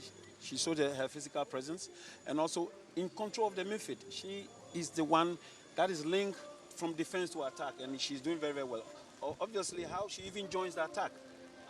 From the look of things, she's a midfielder, not an attacker, but she joins from the midfield to attack, and it gives her team a big advantage over the Togolese. Speaking of advantages, look at that physical advantage, the way she shrugs off that physical challenge from the Togolese defender, just kind of, you know, it's almost like a rugby shove-off. Stay off me. I need to put this in the back of the net. Stay off me. Slight shrug, pushes her off, continues, confidence, calm, collected, slots it in. Nothing the keeper could do about that. Nothing the keeper could do about it. That's the experience we are talking about. She only looks up at glimpse to see where the goalkeeper is. She knows where the goals are, and she keeps that shot very low. And that is clumsy of a defender to be running in. You are running across. All you need to do, get in front of the ball instead of you trying to, you know, push the attacker off like that, because you're going to fall. You're bound to lose your step. And that's what we are talking about when we speak of the experience of the Ugandan side, because they make the field as big as possible when they have the ball, and when they don't have the ball, they make it small, making it difficult for Togo to gain confidence and be able to play freely. Most importantly, they are more in the middle. Most of the time, you can see they are in control of the midfield. The attackers drop to join the midfielders, and then they win the ball, and then they also able to play. And when we talk of the captain, not only the goal he scored, but she scored, but she's always in control. They link up very well in terms of passing, construction and constructive passes, and they go into attack, which is very, very good of them. Well, that was goal number 1. Dominance from Uganda. Yesterday we saw a goal that we thought, this is a contender for a goal of the tournament. But boy, is this one from Cynthia Kirenga, another contender for goal of the tournament. Uganda doubling it, and look at this beauty, Coach. I saw you glanced away just for a second, and you just caught the ball going in. And looking at this highlight actually shows you, she looks up. Yes. Kirenga looks up, and the first touch that she takes there, look at that first touch. She looks up, where's the goalkeeper? Yeah. Good technique. She goes under the ball, curls it nicely. And you would think that she's scoring in the biggest goals, but actually she's scoring in small-sided goals, goal posts. And the technique, how she goes, raises her leg and all of that to usher the ball and curl it in there. The goalkeeper probably thought it was out. That's how magnificent it was. Talk about technique. And there's pressure also that's there, because the first touch to terminate as quickly as possible, that for me was incredible from Kirenga. When you look at the goal, you might think from afar, you might think it's just a fluke. But you saw it closely, she watched. She was aware of the position of the goalkeeper. And that is a fantastic... Got that shoulder over the ball, slightly leaning back, curl it, gets enough space to get the ball going, power, pace, but also just able to let it just dip right in time, back of the net, 2-0 Uganda. Is there any chance for Togo is the question next. The chance that they could get is to make sure that they minimize the time and space on the ball for And by that, it means they need to go with the game, be compact as much as they can so that they're able to constrict in time and space. But take shots from far as well. It's slippery. Anything can happen for them, and they could get 1 or 2 back. I doubt 2, but they could get 1 back because Uganda is proving too strong technically and tactically. Yeah. Well, nothing between them but space and opportunity, and 20 minutes of the second half game to go. They're on the pitch. They're ready. So are we. Back to commentary. Second half set to get underway right here, and it was an exquisite performance there from Uganda. Can they top it off here and get all 3 points? Their first 3 points it will be in the African Schools Football Championship.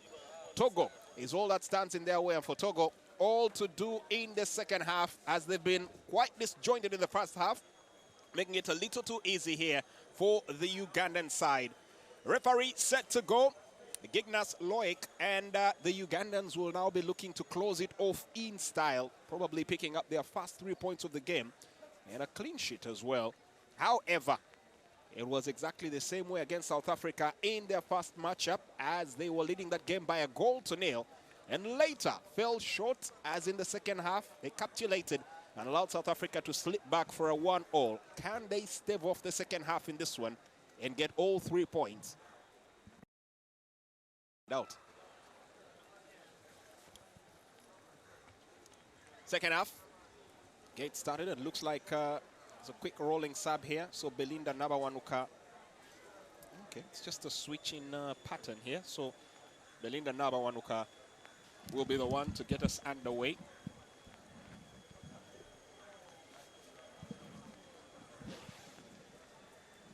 Togo played to a goalless draw yesterday. At the moment, trailing by 2 goals to 0. They need to find ways to find goals in this matchup. I hope the Togolese are organized now than the first half. They need to be organized first through the structures down. Who is defending, who is controlling the midfield. Controlling the midfield, and because Uganda is too much in control of the game. Well, they had a substitution in there, and making a bit of a swap up in their ranks here for Uganda. Still same team, still carrying on with the business as it is. Ball rolls over the line, and that's another throw-in. Uganda probably the team that has best utilized their throw-ins there. It's almost like giving another set piece, and once again another one beautifully delivered, and trying to find Hariana Bosa, Hyra. It looks like the throw-in is also, so it looks like a half goal for them already, an opportunity. They'll be looking to utilize this one. Both wings having designated throwers. On one wing, do have Namazi on the other wing. Lydia on the ball now. Namaseruka gets it in. A chance here, but that one just goes above the head of Belinda Nabawanuka. Trying to weave that ball back in again, slipping it into space, but no one ready there to capitalize, as Osmani will pick up the ball. Center of the park. Body charge here from Uganda's skipper. And they get themselves a throw in. Shadia Nabidie looking to command the squad here. Get them quite in sync with what is expected. Another throw. If there was a stats here for how many throws are in the game, Uganda would be leading by a country mile. That's good. No, that's true. That's true. But making use of the throw-ins, it looks always an advantage for them, which is a good mark of a team. You should know your strength and your weakness, and this is one of their strength. 22 minutes, just 2 minutes of the second half played in here. Ooh, slip up here from Uganda. She's quick to acknowledge there that was a slip up, and it's a throw-in now for Togo. Should be a throw-in for Togo. At least assistant referee signaled that it should be for Togo. Tracy Nabaranzi almost sneaking that one for Uganda. Togo, a chance from a tight pocket. Intense pressure there coming in from Nabaranzi. And gives Uganda a chance to take it once again from the throw-in.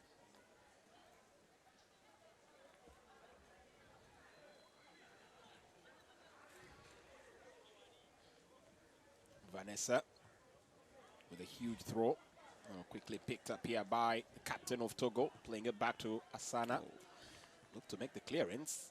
And that's a very stunned look there coming in from Captain Ablavi. Not very happy with what's happening from their custodian in the sticks. Yeah. Coach Ayub. It's a bit slippery as well. So giving a pass to the goalkeeper sometimes can be seen as bad, maybe. Huge throw towards the final third and out on space here. Well, would have probably taken a quick capitalization of that, but the ball is nicked out, and that will be a throw in for Uganda. Haira Nabosa. They've had a lot of throw-ins, huh? And it's sort of an advantage. Always look dangerous. Well, it's also one thing at keeping Togo at bay, constantly having them pack the box area with numbers. And Uganda have the chance to pick up the balls that, well, end up as scraps on the sidelines from the clearances. And another throw, just to illustrate the point. A real frustrated look here from Togo's Ajoda. Ajoda seems really frustrated that they can't get the ball on the pitch, and Uganda is keeping them constantly in their own final third. Get the team going. Well, she gets onto the ball here, tries to head the ball and put it in her path. Quickly cut in front of by Shadia Nabidie. Now looks to take the throw. Quick and precise, and Togo once again lose possession here. So Demsa Awi.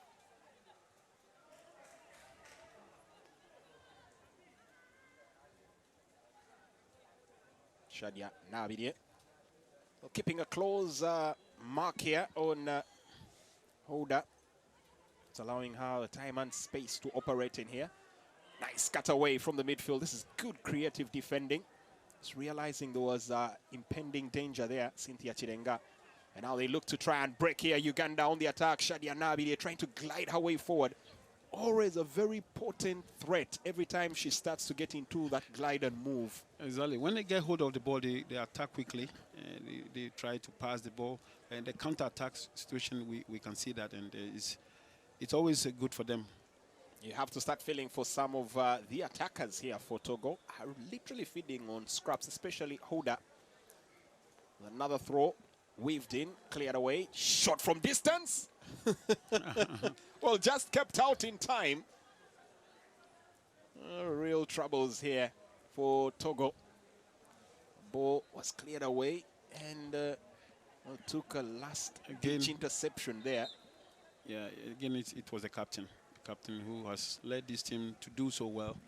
In terms of attacking, defending, she's always been available. Corner kick by one of the specialists here for Uganda, Tracy Nabaranzi. Looks to chip this to the far post. Once again, intended target.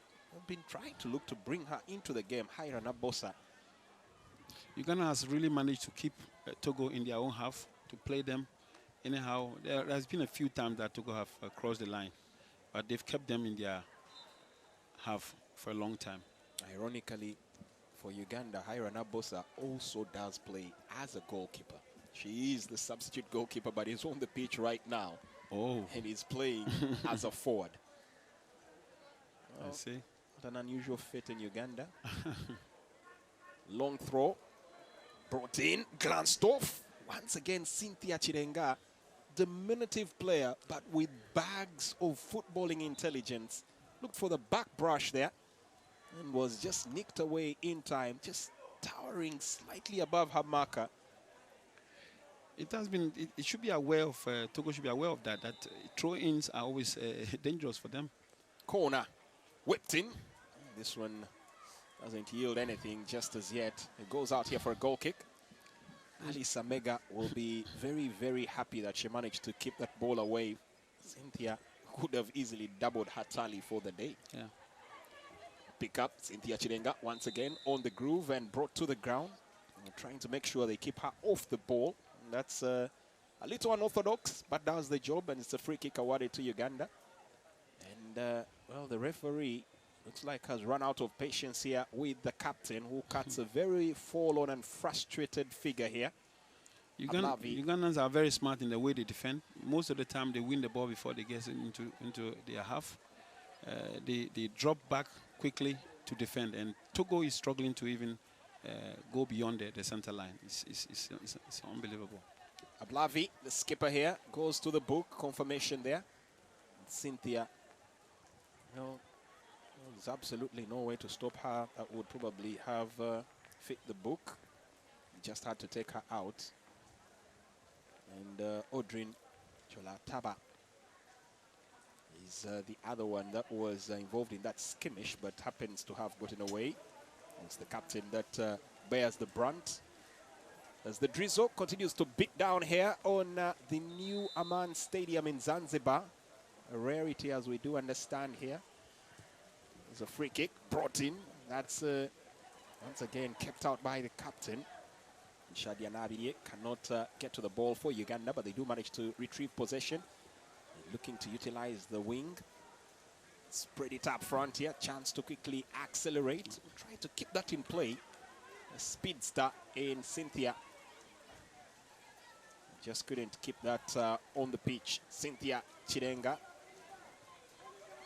Now Uganda have to defend, and oh wow, interesting. For a moment there, I was almost suckered into believing it should be a free kick for Togo, but the referee already had her glance on the game and noticed that the defense was up to scratch. Lydia Namaseruka just keeping her marker at bay, and then the trip and the slip, and two bodies came tumbling down. She was a bit ahead, a bit ahead of her, and so it's obvious that is for Uganda. It looks like Akau Foley still in some pain there, the way she landed. It's a free kick that will go Uganda's way. She still gets some medical attention here. The technical team having a bit of a word to the fourth official.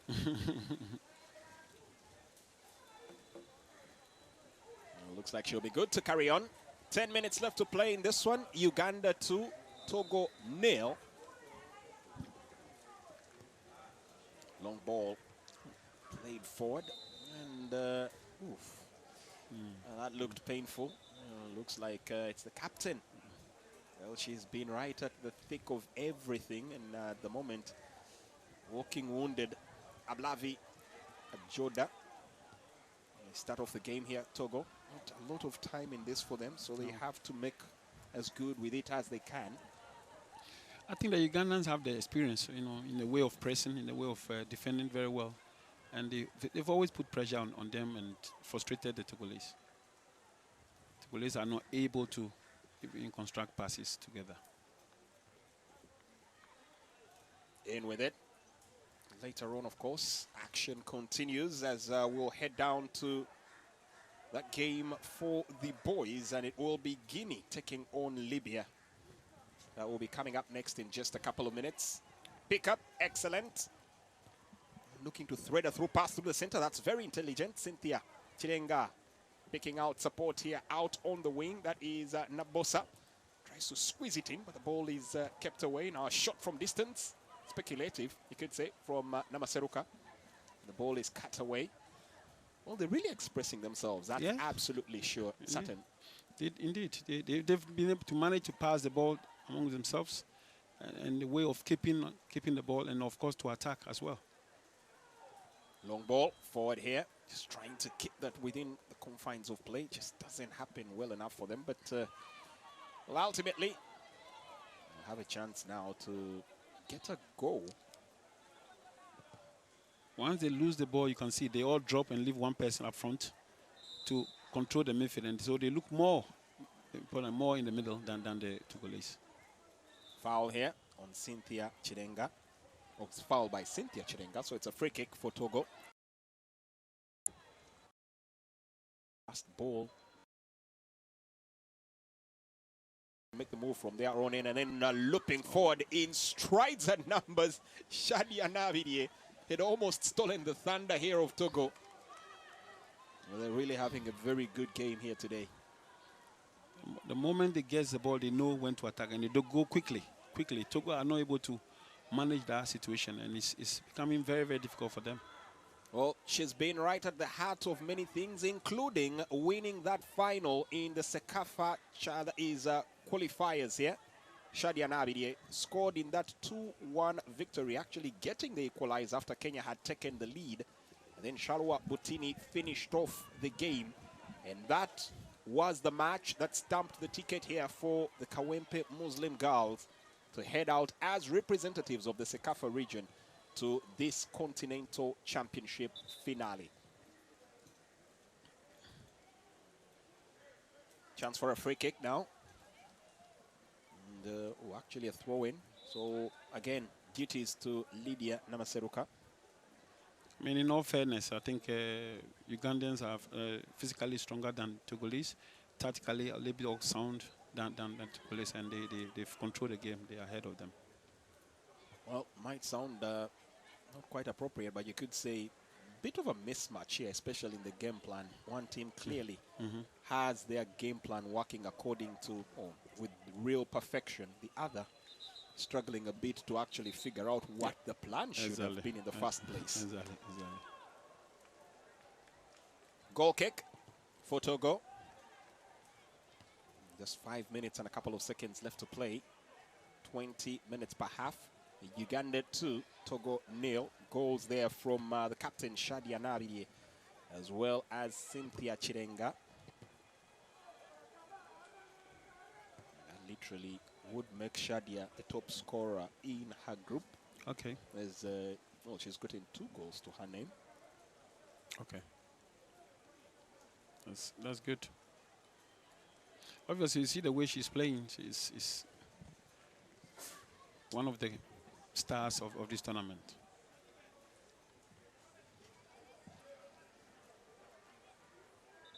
Well, Cynthia Chirenga seems to be in a bit of pain here. She's been the focal target of a lot of pressure. And do remember, she's the lead frontman here for Uganda. So quite a lot of uncomfortable attention that has been given unto her. Exactly what I'm saying is physically she's also very, very strong, and she managed to control the ball very well. Shadia Nabosa cannot keep it in play, tries to chase it down. A chance here now for Togo to play from deep. Just can't sink it together. It's just not working. No. 3 shots on target for Uganda, 2 of those resulting in goals. Well, Togo trying to match them up on almost every other start here, except of course for the one that matters the most, and that is the goal scoreline, where Uganda still lead by 2 goals to 0. Goal kick taken quickly. Oh, miscued clearance. Didn't quite catch the ball as would have been expected.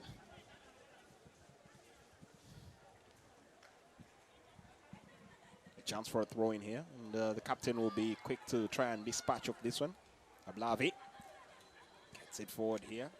Awi trying to use her physical prowess here to try and get past that Ugandan defense, but Nabidie trying to keep her at bay.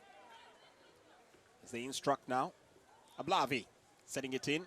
Could be Togo's best attack moment for as yet. It's coming at the real tail end of the game. They've not been able to find their rhythm, and it's been struggling. They've been struggling. They don't have an idea of what to do. 2 different concerts here. One a symphony of pure orchestra. The other, well, start and stop maybe of some heavy electronic. Hasn't been really able to get themselves going. Pass out here. Searching ball. There's a player on the ground. Might require some medical attention there. And it's the captain, and you could literally hear her screaming from miles away. I'm not so sure she's well, it doesn't look good. Doesn't look good at all for her. She seems to be in quite a bit of pain. Must have gotten caught out there. Ooh.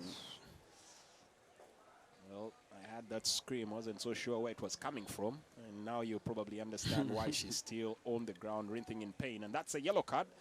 That's been brandished to the goal scorer, Cynthia Chirenga. It's number 10 of Uganda there, Cynthia Chirenga, that picks up a yellow card. We'll have to keep herself quite in check thereafter.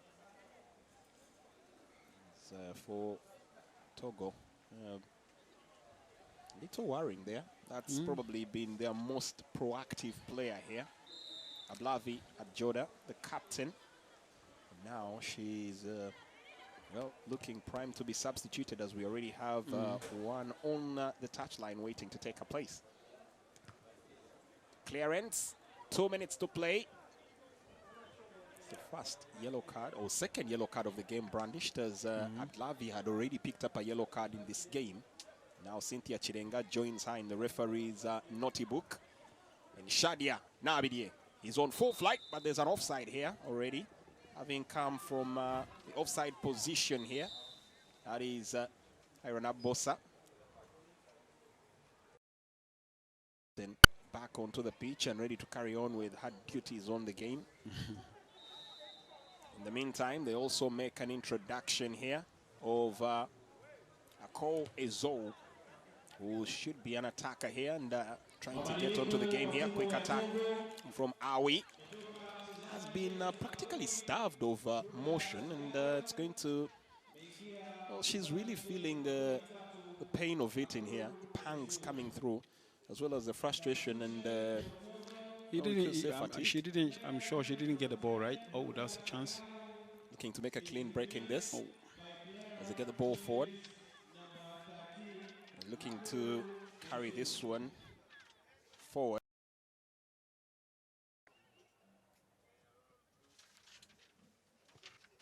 A chance once again there to try and make a clean break. Just couldn't keep it down. No.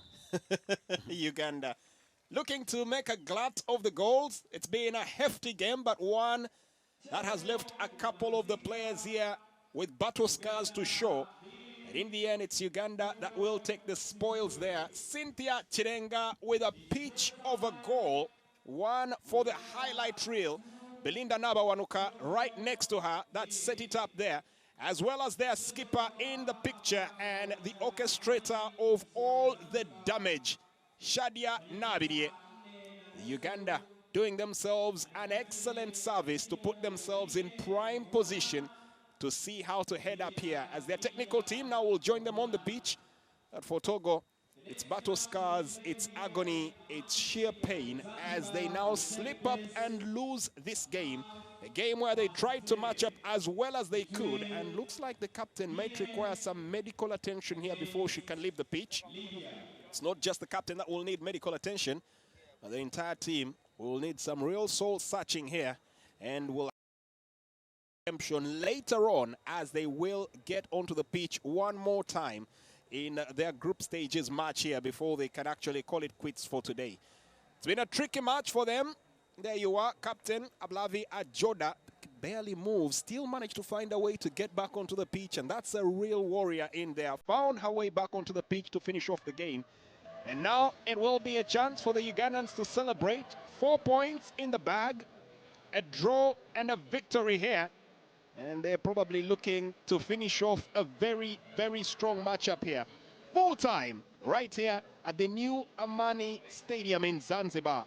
It's Uganda 2, Togo 0.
Habari za asubuhi na karibuni wageni waalikwa kutoka katika mataifa shiriki ya mapinduzi ya Zanzibar.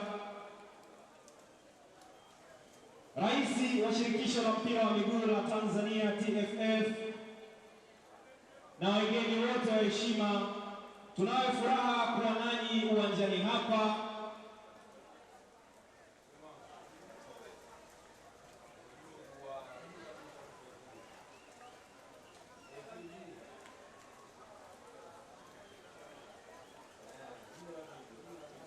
Habari za asubuhi, mabibi na mabwana.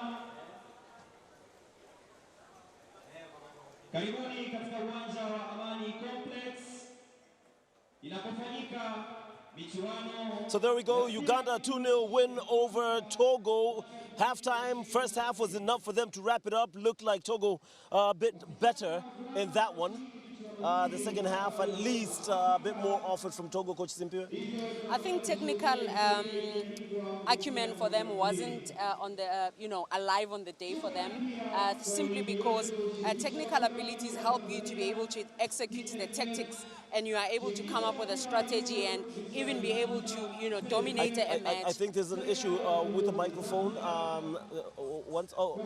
Is it fine? It's fine. Okay, we can go on. Yeah, so I think it was really difficult, really, for Togo to dominate, because they looked at themselves and said, how can we match this Ugandan side that technically, physically, they are a bit superior? And it was a bit difficult, really, because, even shots at goal, you could see that they're trying to scrape with that. But I think this match gave them a lot of experience to take home and say, we can be better in the next matches as we go on. They still have only 1 point, that is Togo. Yesterday, and Uganda goes on with 4 points, which means that Uganda is slowly catching up to Tanzania, provided they win all their matches going forward. Well, I'm seeing some game results. Coach, South Africa, Guinea playing out to a 1-0 win for Guinea. Libya losing 3-1 to Benin. They are up next, of course, against a difficult Guinea side. And we have Tanzania and the boys 1-0, while South Africa and Gambia, they played out to a 1-0 win for the girls in South Africa. So good games going on. Exactly, good game. And I'm surprised, but not surprised, because what we saw South Africa do against the Libyans, we said we wanted to see a better opponent. And today we've seen the reflection of what they did. It means that they are not also too good as we thought. And I think Libya conceding 6 goals now. At least they scored 1 goal. Yes, yes. And I think, the goalkeeper also, he probably would have tried also, because only conceding 3 goals against a Benin side that showed glimpse yesterday against Guinea that they are capable of scoring goals. So I think it's going to be key to see how Guinea goes on against Libya. But the interest mostly is on Libya to say, how will they be able to stop a Guinea that has 6 points? They've scored 3 goals, they've got 6 points, and they're a Libya team that has young players. Technically they are good, but when it comes to physically and tactically, they're a bit inferior when it comes to that. Well, if they are to stand a chance today, Coach, it has to be with that goalkeeper and what he did against South Africa. El Faturi Luai, the young man, was in between the posts, had a lot to do against South Africa. It could be more against a more ruthless Guinea. I think now for Libya, it's important not to concede goals. Is that possible, especially in a second game? They need to structure the team defensively to be able to stand. In the first half against South Africa, they defended very well. Maybe they should go with that and see how then they can attack. But it will be difficult. It will be very, very difficult for them. As I pointed out, I'm getting messages. They're coming through. So I've just seen Tanzania, as I pointed out, beating Uganda. So that's a good result for them.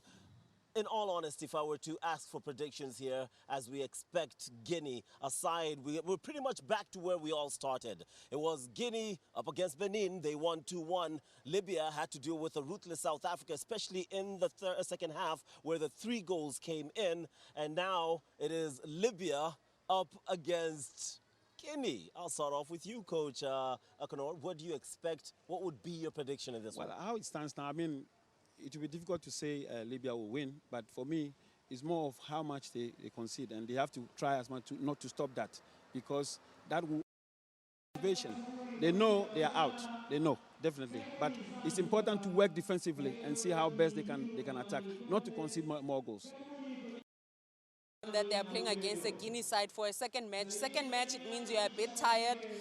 The legs are giving a bit. They are young players. You expect them to be physically okay and be able to endure. But, you know, that loss takes you emotionally as well and mentally as well. So it would be the coach, how does he motivate the team to say, go on and play again and do your best because you are in this tournament on merits. Just go out there, have fun, and like you said, not concede a lot and try to get a goal against the superior Guinea. What do you say to these young boys as they go out against this game, 2 games back to back? Kind of difficult results to take. How do you approach this mentally, or as kids, do you just let them work it over? You remind them that technical ability is important. Tactical ability is also important. Keep to your formation. Out, do your best, and the rest will follow suit. It doesn't matter how you lose, especially when it comes to the score, but it matters how you lose if you don't put your best foot forward. So they must still put their best foot forward.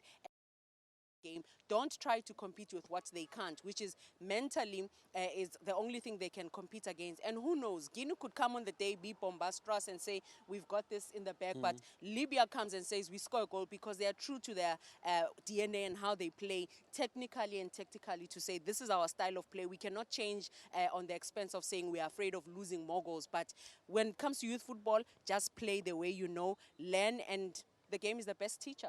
And Coach, they must have the joy of playing. You know, yes. It should be fun.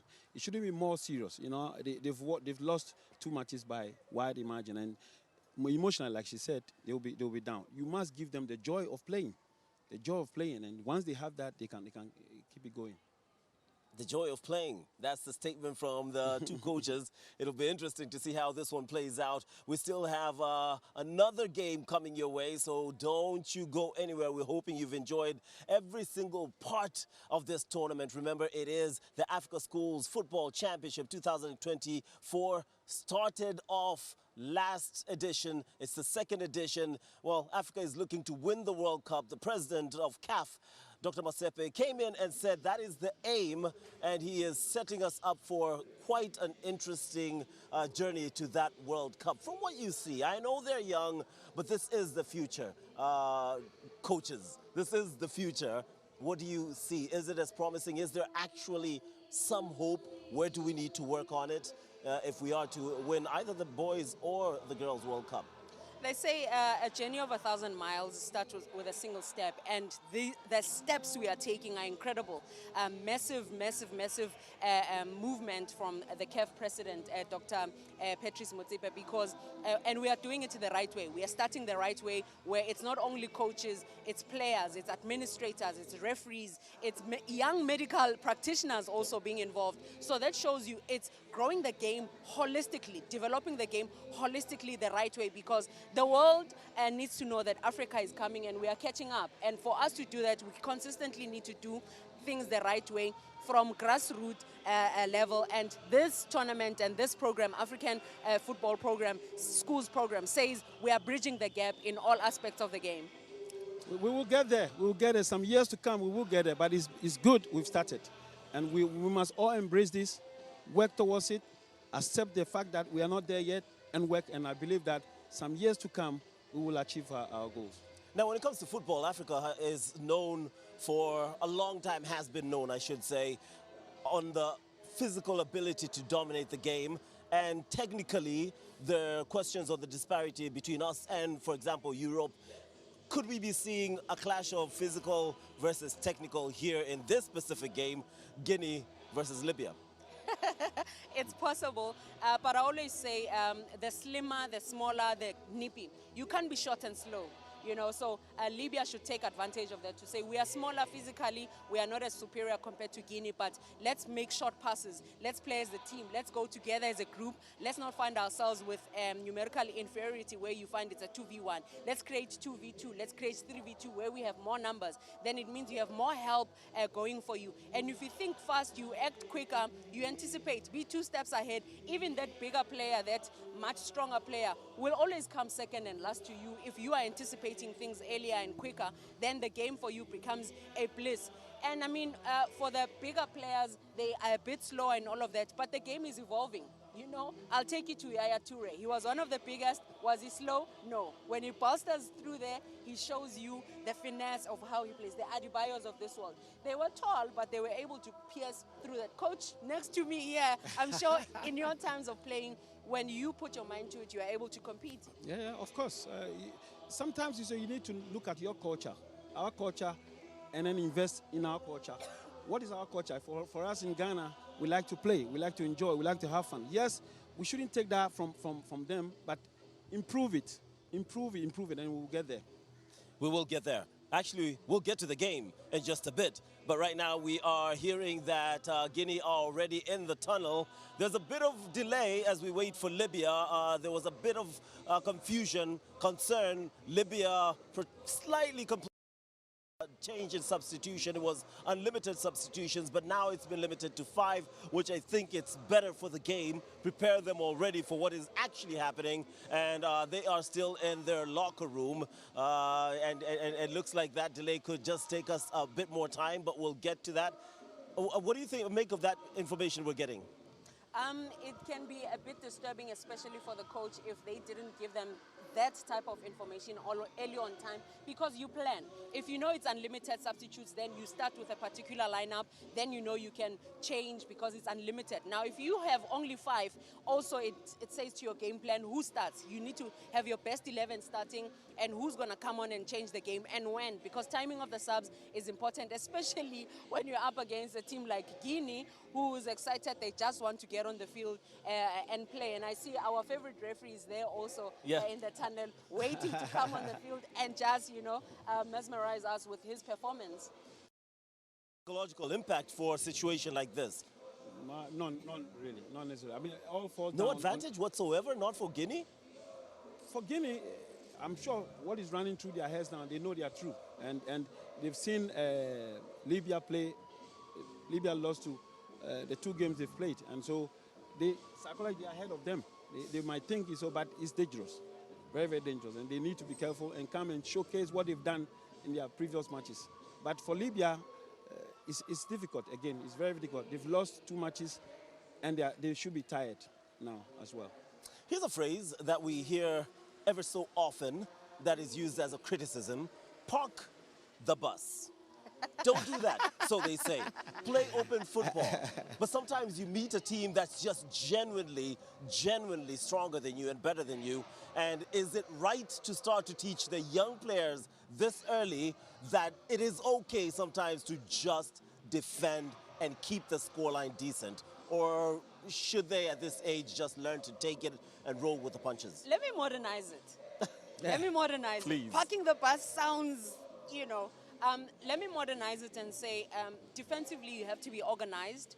Defensively you choose. Do you do a high press, mid to low block? When you do a mid to low block, it means you are denying the opponent's space behind you because you don't have the ability and the speed to run after them.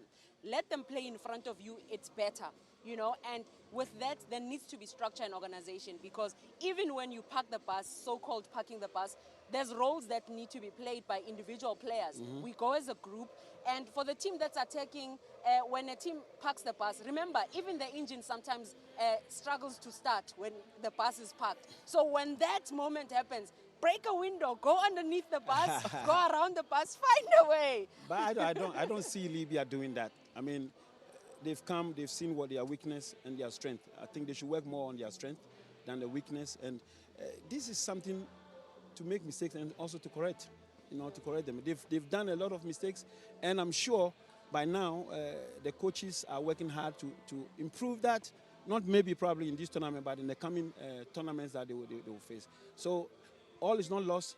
They have again a chance to, get organized, do something better than they've done in this tournament. Speaking of better, and speaking of growth, and speaking of organization, CAF have done their bit. not just in terms of referee, officiating, the gameplay itself, the medical and coaching aspect. They're also inspiring these young boys and girls. They've got 3 of their big stars out here.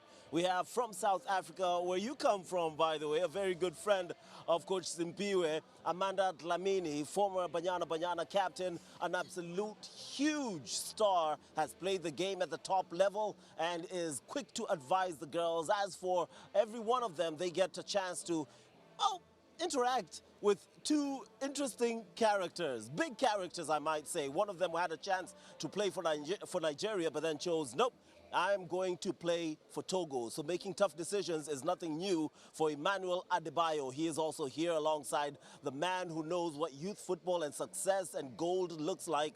Nigeria Super Eagle, you remember them at the Olympics, and he is known as the Bull, Daniel Amokachi. It's good to see, you know, past glorious players come in and have a chance. I watched them yesterday, not just speaking to the players, actually going out of their way to stop children, to stop them and ask them how are they doing, what are they thinking, what are their dreams. I just love to see that interaction and the inspiration.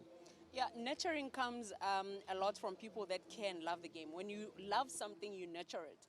And these are players that love this game so much, and they love these youngsters that are on the field playing day in and out. And I think who else to motivate than the ones that have walked this path, Exactly, you know? exactly. And I look at Amanda and I say, boy, oh boy, she's really done well for herself. And it's also for us, her peers, that are looking at her and saying she's doing something incredible. She was the first, you know, female commentator in the AFCON last year in Ivory Coast. This year, actually, in Ivory Coast. Yeah. That is a trailblazer. So when a young player looks at her and says, one day I want to be like Amanda Dlamini, I want to be like Simpiwe. Okay, I know I'm blowing my horn, but CAF is creating those opportunities to say we are growing the game holistically.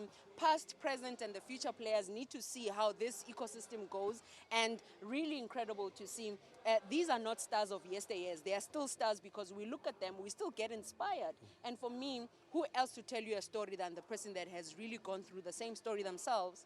It's important to do this with those who have experienced it before. You know, it's never good not to wash down those who have not played, but it's important that you have to involve them, because the language in which they will speak to these boys are totally different compared to somebody who has not played. So it's very, very important. It's crucial. It's vital. It's key for development of football in our continent. I think we'll see whether or not we can actually quickly run you through those goals in just a bit. But you didn't want to blow your own horn. Let me blow it for her, because there's during the game we had a chat with Coach Simpiwe, and Coach Akanori, you'll probably like to listen to this one. She is adamant on how to help young girls grow, and she was talking me through a course which she did and brought an angle that I found absolutely brilliant, and something that I think I've been trying to encourage her to speak to CAF on. This is where I throw you under the bus and let you explain it. Yeah, so in April, actually, I was in Switzerland, Zurich. I was doing a course called the International Coaching Enrichment Certificate Program, where different coaches in different sporting codes that compete in the Olympics. So we enrolled in this course for a whole year, from the 4th of April 2023 to the 29th of April 2024. You do coursework, everything that has to do with sport. It can be law, injuries, advertising, marketing, all of that, fundraising, image, all of that. And my research topic was long-term athlete development. And I got here, I'm hearing about it again, player pathway. And me and you know exactly what that means. So for me, I come here as a long-term athlete development specialist, specifically for women's football. And my research topic, I definitely went for women's football, because how do we grow the game if we don't look at long-term athlete development from 0 to 6, 6 to 12, going all the way to training to win? And in Africa, because the game is evolving and growing so much, CAF is a platform that says to us, we are doing it and growing the game holistically. I see the market and I say, coming through to Africa, being able to say a long-term athlete, look at it in depth, so that you know that how do you train 12-year-olds to compete? How do you train them to win? How do you teach them to train?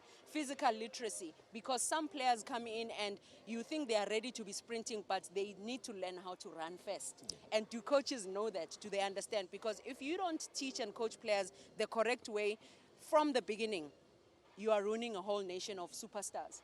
I like that phrase, from the beginning, because, Coach, you have no problem with dealing with the big egos. You had to do it with the Black Stars. I mean, superstars of this world. But when you look back at some of the challenges that national team coaches face, considering foundations were not laid properly, how important is this venture? Very, very important. Very, very important. I think it's important that maybe she went to Switzerland. Why not in Africa? Maybe CAF should create this awareness for coaches to learn, especially when we want to nurture our boys into a better footballers. Or we're looking forward in some years to come to win the World Cup. We must start now. And this is a good initiative, but it's in the European world. Let's have it in Africa, and I think a lot of people will get involved. Well, I'm seeing it's stopped raining, so I'll put my umbrella down. I think we're safe enough to put our umbrellas down so that we can look straight into you. Maybe the rain has stopped, but the games are expected to go on. We're waiting for that game between Libya and Guinea. Libya, the team that is slightly delaying us as we wait to find out just how soon will they come into that tunnel. At the moment, the only complaint we're hearing from inside there is the fact that they want, allegedly, more substitutions available for them. We are keeping in touch with that, and we are waiting to see whether or not that will be changed immediately or we'll have to delay a bit longer. But while we're here, we might as well run you through some of the goals, especially today. I mean, we started off with walking you through those goals yesterday. We might as well recap what we've seen earlier today. Tanzania doing the business. Coach Akono, Coach Simpiwe, obviously that 1-0 win. It's another tight affair. It looks like Tanzania and Uganda and South Africa, from the results we've heard, could be some of the three of the favorites, according to you, Simpiwe, before I get to Coach Akono? Yeah, probably some of the favorites, because Tanzania is on 6 points and the other two teams are on 4 points. Uganda and South Africa, they are on 4 points. Now the goal difference will be coming through. Tomorrow we are coming through to see the semi-finals, and I don't like the word losers finals, but the ones that didn't make it to the winning podium. To the final. So I think it's going to be key for these teams to make sure that they don't concede as much, because it will go to goal difference, and when it gets to that, that's where the tricky parts come in. But so far so good. I think these two teams that we've seen and we've shown you, that is Tanzania and Uganda, they've really shown tactical astuteness. They've really showed technical superiority as well, and how they want to play, how they want to score goals. It's really been incredible. It will be very interesting to see. I don't know if that will go, but Uganda and Tanzania, because first of all, both teams look physically, they look very, very strong. Tactically, they are also sound a bit. And so I'm looking forward to that. If that will happen, it will be very, very interesting to see how they play. But they've all improved. Yesterday was different with Tanzania. Today we've seen a lot of improvement, and I'm hoping to improve till the tournament comes to an end. And this is the Tanzania, this is the girls we're speaking about, which throws me back to you, Coach Akono. Are we writing off Morocco? I mean, yesterday they were just brilliant to watch in spite of that own goal. No, not at all. They made it difficult for Tanzania, and we saw how Tanzania played today. It tells you how strong Morocco is. They are well structured, they are organized, especially from the back, and we want to see an improvement. I don't know how they played in their last month, but if we want to see more improvement. I believe that we cannot rule them out at all. That's if they win their matches. If they win because their in matches. a tournament, you want to make sure you win all your matches, you don't concede as much. So they were already on a back foot coming in today, because they were the only team that didn't register a point. And that shows you sometimes the quality football that you might bring might not yield the desired result, which is getting 3 points. But for me as a youth coach, I know that results and success is not only the score, but is the team playing together, is the team keeping their tactical acumen, is the team showing technical abilities, is the team understanding their individual roles on the field. Technically, are they able to produce such quality movements and such quality actions over time? That's the success you are speaking about when you speak to youth football especially. Both games 1-0, the ones we've seen So defensively, the clean sheet, it's overlooked, but it's such an important statistic in the game. It is. It is. For instance, Tanzania, like I said, were always outnumbered the opponent when the opponent attacked them. And you don't see them scoring against them because they are more at the back defending very well. With Uganda, they piled the midfield. They double up. The numbers were a lot in the midfield, and it was difficult for, again, the Congo to come out. So we are yet to see some magic from those teams. Speaking of Uganda, why don't we take a look at the highlights for that one? It was a brilliant second goal for Uganda, but we'll start off with that first one. Beautiful game, 2-0, Uganda absolutely dominant. We were talking about this shrug of the shoulder, just throwing the defender off, leaving her on that turf. You lie down, I'll slide it in, and then I'll celebrate. Brilliant goal. Niberia says, you can touch me, but you can't hold me. Oh, you know, like that. I'll get away from you as quickly as possible. And when you look at this goal also, it's the first touch for me. Look, she's facing away from the goals, but she knows where she's going. And that first touch is a first touch that gives her a 360-10. Yeah. And immediately she touches the ball in front of her. She's still in control of the ball. Look at that. First touch, touches it, look up, and then picks her spot. That is incredible because she's racing against time and space. The longer she takes, the defenders close it down, the defenders make it difficult. Even the goalkeeper positions herself better, but she didn't give the goalkeeper a chance to do that. And they were fooled by look at the space that she has. Anyone would have thought she'll push the ball, get closer, but no. How quickly you make a decision, and such an important decision makes you a star in the game. And I like that because yesterday, while I was watching with you when you were not in commentary, especially for the South Africa game, you kept saying, why that extra touch? Take the shot. If they were a bit more mature, give them a few more years, a good direction, and that's where you take the shot. Try, nothing to blame there, and we've seen a young girl do exactly that. And those are the things that you say to the players, to say, what is our pre-agreement when you get on the field? Attackers, position yourselves to take minimal touches and score, or make that good pass, or make that final run. It means, that's what you were asking, how do I make it easy and difficult for the opponents? Think a step ahead. Action quicker, make a decision quicker, identify, and I call it speed, coach. Speed of motion, speed of identifying. Continue, coach. You know this. This is what we do. No. You are good at what you do. I must be honest with you. You know, we are talking about youth football. And youth football is really, really difficult to handle. She is doing a good job. She's getting us to understand certain things. For me, when you talk of youth football, it's the understanding, the level of where you are. Not too much of the results. You saw the goal the girl scored. The touch alone gave me an option to turn. Yeah. Her body was clear. She was turning a touch, and of course, looking at the goalkeeper, watching the goalkeeper, where the position of the goalkeeper. These are things coaches will be interested in, not result. And it's really good to be seeing such things are happening in this tournament.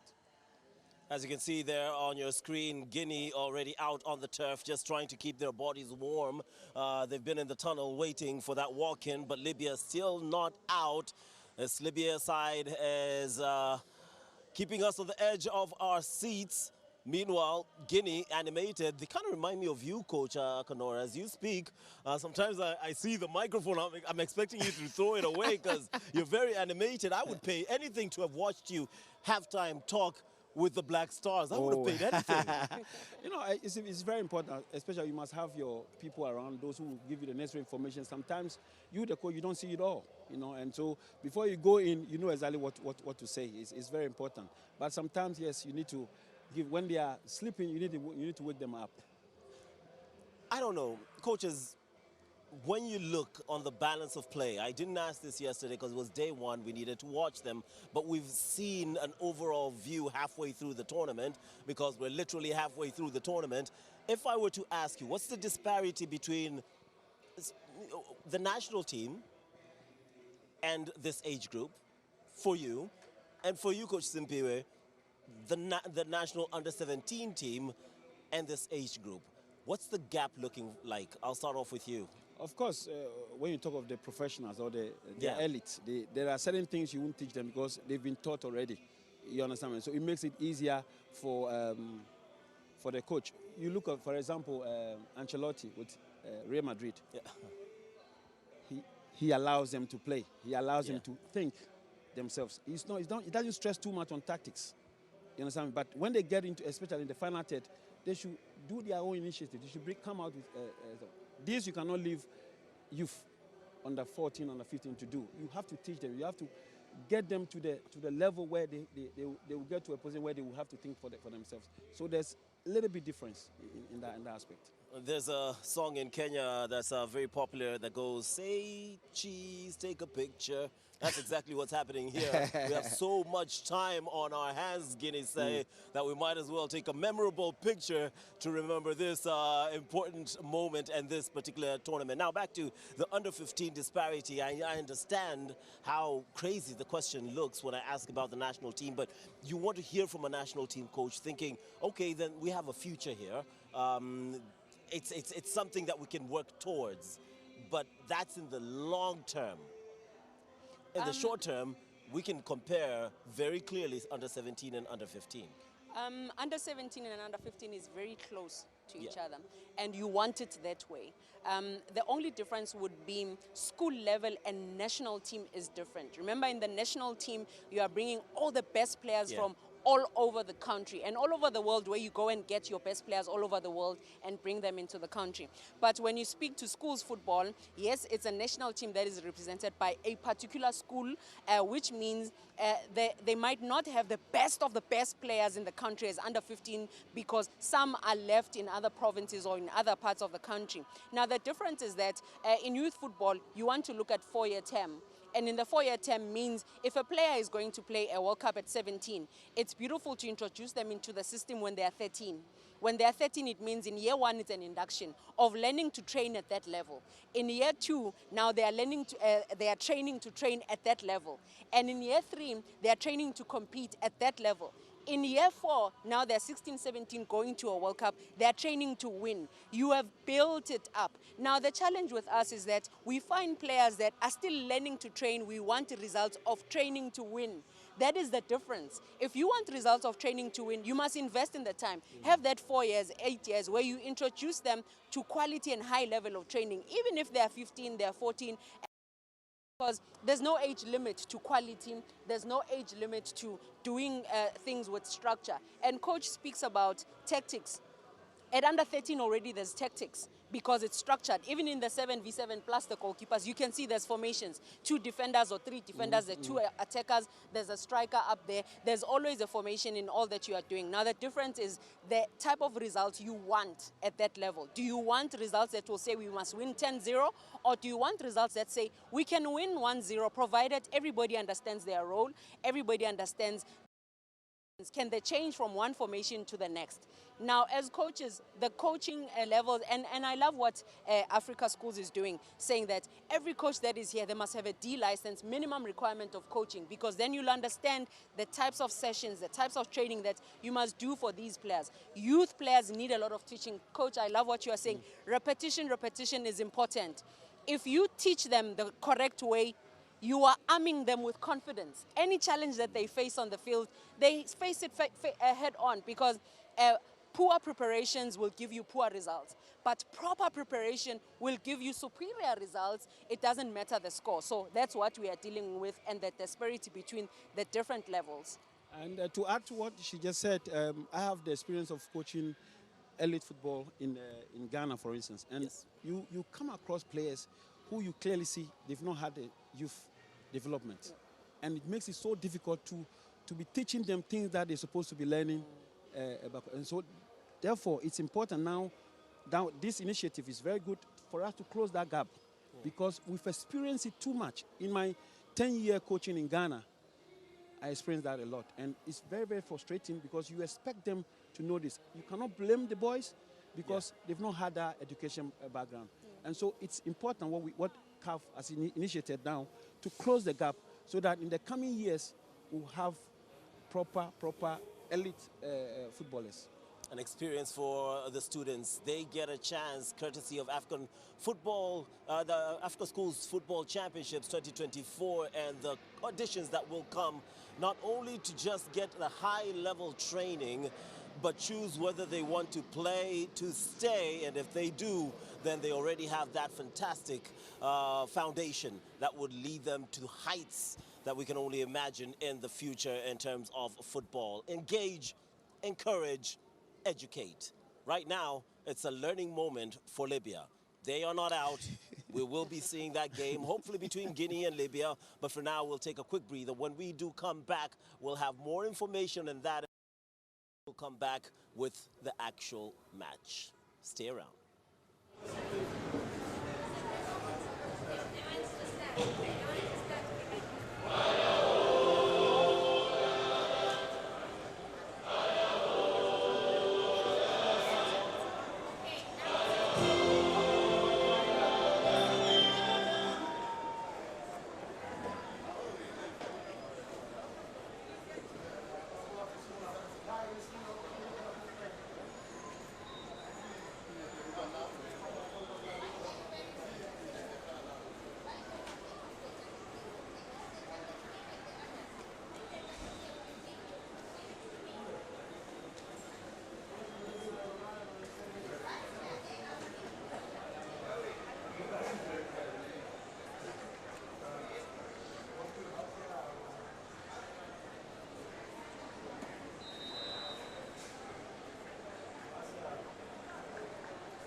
Welcome back to the Africa Schools Football Championship 2024. We're in for the final game of the day. Libya didn't show up.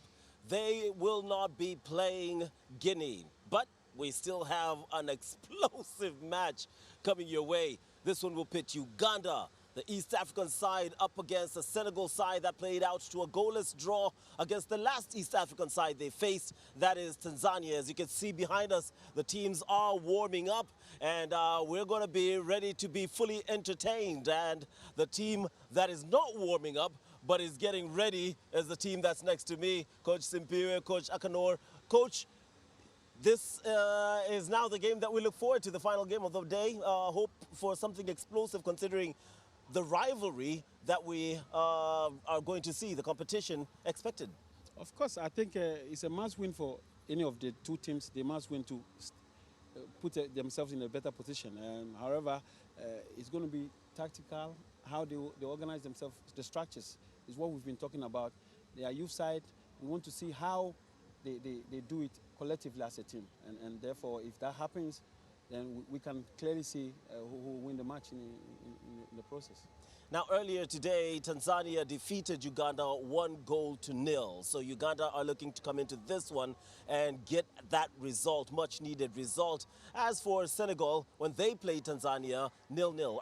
I usually try not to allow myself to be tempted, especially when two teams play against us and you get mixed results, and then you think you can gauge where they are off that particular team. Yeah, you can only gauge if you've watched both matches, Yeah. and then you compare with yourself as well, because you will not be able to match adrenaline on the day. You will not be able to match mental aspects on the day, emotional aspects of the game on the day, because you don't know what the team talk looks like. You don't know what's at stake for the team. You don't know what are their tactical agreements as a team, what they want to achieve, and the objectives. So it's important for you to look at yourself and say, I've seen a glimpse, over-prepare. Then you know that you'll be able to overcome any question that you get on the football pitch to say, tactically, if a team like Guinea, they line up with a 3-5-2, today they could decide to go with a 3-4-3. How will you handle that? But most importantly, you look at their habits in defense, because defending for them is a stable thing. You spoke about Ancelotti to say, he says, I teach the team to defend, because attacking, it's individual characteristics, it's individual roles. So as a coach, it's important for you to look at your team and say, how can I prepare my team best for any eventuality? If a team sits back, how do we pierce through them? If a team attacks us and presses us, how do we absorb the pressure and use the space that they leave behind? So it's key for a coach to be tactically flexible and ready. Coach, what we know of Uganda and what we know of Senegal, what kind of game do you expect? Because as you can see behind us, they look both physically capable. There's some teams you look like Morocco, you could see that they physically more dominant than Tanzania, and they kind of the girls game, and they kind of, bullied their way into that one. It was hard for them. There's a physical aspect to big boys and big teams, but it looks like this could be on par. Yeah, I see Uganda coming physically and probably playing a little bit intelligent in the way but for Senegal, I've seen a couple of times of their youth football. They are well organized. They are a team that wants to play, wants to have the ball and play and all that. And so we're yet to see. I mean, it depends on how they are. Like Simvi said, the approach is very important. And then you see yourself in the first half, when you go back in the second half, what is the next approach? It's also key. And so we're yet to see a good performance, but I believe that they're going to excite us. Now, pace on the flanks has been, from some of the questions I've asked for the people who are watching, has been one of the key areas for this Tanzania side, but also attitude defensively. What would you, as a coach, which area would you think of capitalizing on if you were heading the Senegalese side? We are talking about youth football, youth Yeah. development, so they will not be deep into the things they have to do, what we know of the elite football. But it's important, the structures. How That's an interesting one. Yeah, the structures, how the team is organized, because they will forget themselves. They are youth, they are younger. They will forget themselves, exactly what you tell them to do. They won't do what exactly you want them to do. But it's important that they have the structures. The defensive department, what do we do when we lose the ball, when we don't have the ball? How we are standing, how we are moving forward. When we attack, how we attack quickly. that is key in these things. So, Coach, is there even a senior team? Do the players ever do what you tell them to do? Guys? You know, when you scout and pick players, you pick players with character, meaning it's players that are able to process what you are saying to them. Coachable players are much more important than the most talented players, because you might find the most talented player that is not coachable. It means they don't take the information, they can't apply it, and what you teach at training. Remember, like Coach said, with senior teams, senior players, you teach at training. On the field, you just sit, match day. You sit and hope they apply what you've taught them. And you're just guiding in a match. But with youth players, that's why we question and say, how old really are these players when they're executing like senior players to the T? The tactics, the technique, how they think quick, how they're able to get out of situations, how efficient they are, and how much quality actions they produce consistently in the game. So when you have a group of players that are able to listen to you, take what you are saying and apply it the way they see fit, you've won half the battle. But if you see players that are ready to make the coach to be fired, you are in trouble. What would you guys like to see from these young boys in this particular match? Well, it's discipline. Discipline. They are young ones, and therefore they need to listen. You know, I go back to South Africa. What I saw, the way they press, it's a signal when the top of attack starts to run. It's a signal to the rest of the players, and they all follow. It means something they've been taught. They've done it on and on in training, and so it's too much to believe that they are doing this. You know, I expect these teams in this match to see the same thing. Tactically, how are they taught to do? What are they doing? Well, of course, there will be stubborn players within those who she would say uncoachable. You know, and of course the coach knows how to handle them. But I expect the discipline and then also the joy of playing. They must have fun and attack. I don't want a situation where you restrict them. It's like, don't do that. They should have fun in the things they are doing, and once they do that, they are good to go. What about you, Coach? What would you like to see in this level of football from these two teams? Uganda being one of the biggest teams in East Africa. I say one of, and I'm not sure Jermaine is too happy when he hears that. And Senegal, of course, we know who they are. They gave us the Teranga Lions. What kind of football do you want to see from the youth going up? I think consistency in tactical discipline, consistency in executing technical skills, because these are young players that constantly they teach themselves skills. They are all on the ball. It's me and the ball. At this stage, it's still me on the ball. And I'd want to see them expressing themselves in a way that says, the winger can do this against me. When I win the ball as a defender, I'm a modern defender. I can go against you as well. And also from the benches, the coaches to see how much freedom do they give to the players and how much of a tactical plan is put in there to be executed. And I know I'm not going to be popular when I say this. I want to see how much mistakes they are willing to make. Because when you are willing to make mistakes, you are striving for excellence. I don't want a perfect match without mistakes, because at this level, we are anticipating that they are not at the elite. Mm-hmm. I don't know if I make sense. No, actually, the more you speak, the more I realize that I need to disengage myself to a certain extent, because most of us will probably be thinking, hey, give us good football. We want to compare you guys to your national teams. And we forget that these are school students, young kids who are trying to make it. So maybe while they engage, encourage, and educate, we need to disengage, encourage them, and educate ourselves by, I think the best way to educate is by making mistakes and learning from them. I think more so we need to look at what they do good, what they do better. You know, the mistakes will definitely come. You don't need even to ask them to make mistakes, but it will come. It's important for a coach now to be patient once the mistake is happened, and then how to go about it. If you go shouting on them, you are killing their spirit. Predictions? Predictions? I'll go for Senegal.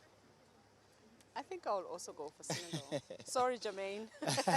Well, I'm sure for once I can buy myself some good credit with Jermaine, because I think I'll go for Uganda.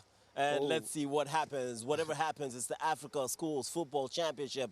They are here to learn and improve. And that's exactly what we will be part of as we witness Uganda against Senegal next.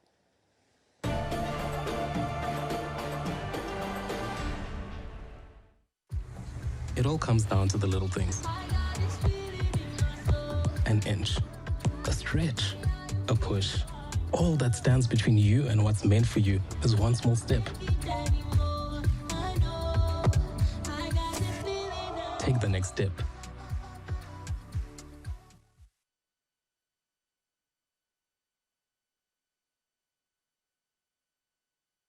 Welcome you to our final match here tonight. Uganda takes on Senegal in the final match that we bring you live from the new Aman Stadium in Zanzibar. Uganda come up a bit short in their previous match against Tanzania, losing that one 1-0, while Senegal, well played to a 0-0 draw yesterday and had a bit of fair of fortunes, and now it's the two that get to square off. Our pitchside analysts hardly giving a chance to Uganda.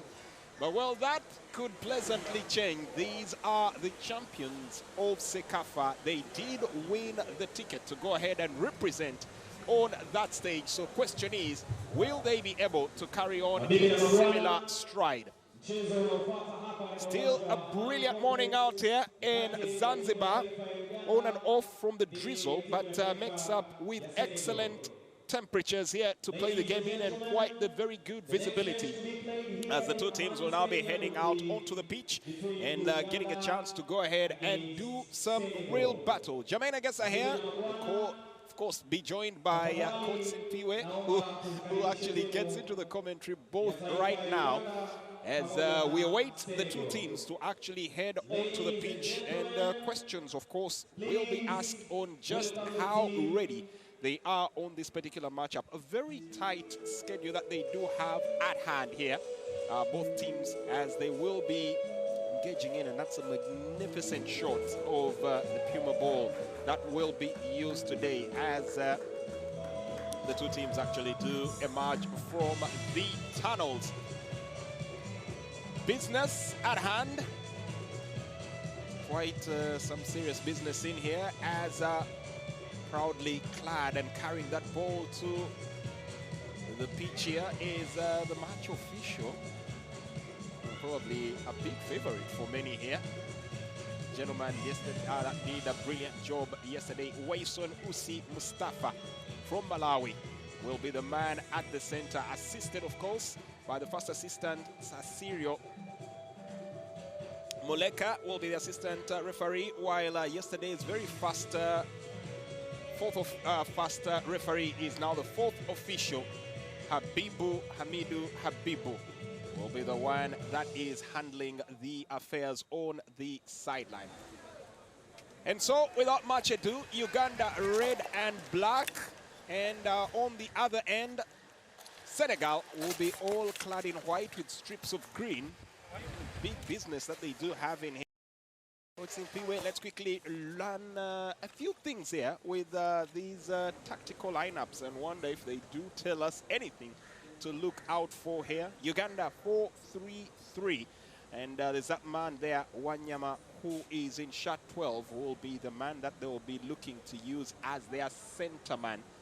Was the one that got them one of those goals that got them through in the finals, and they'll probably be looking at him to get the job done for them. Absolutely, Jermaine, and I'm looking at both these teams and I see equally physical teams, players that are ready to go. I think they would have played a bit later, but they're ready, up for the challenge. And when you're young, you just want to play. They could play the whole day and you wouldn't even see the signs of being tired.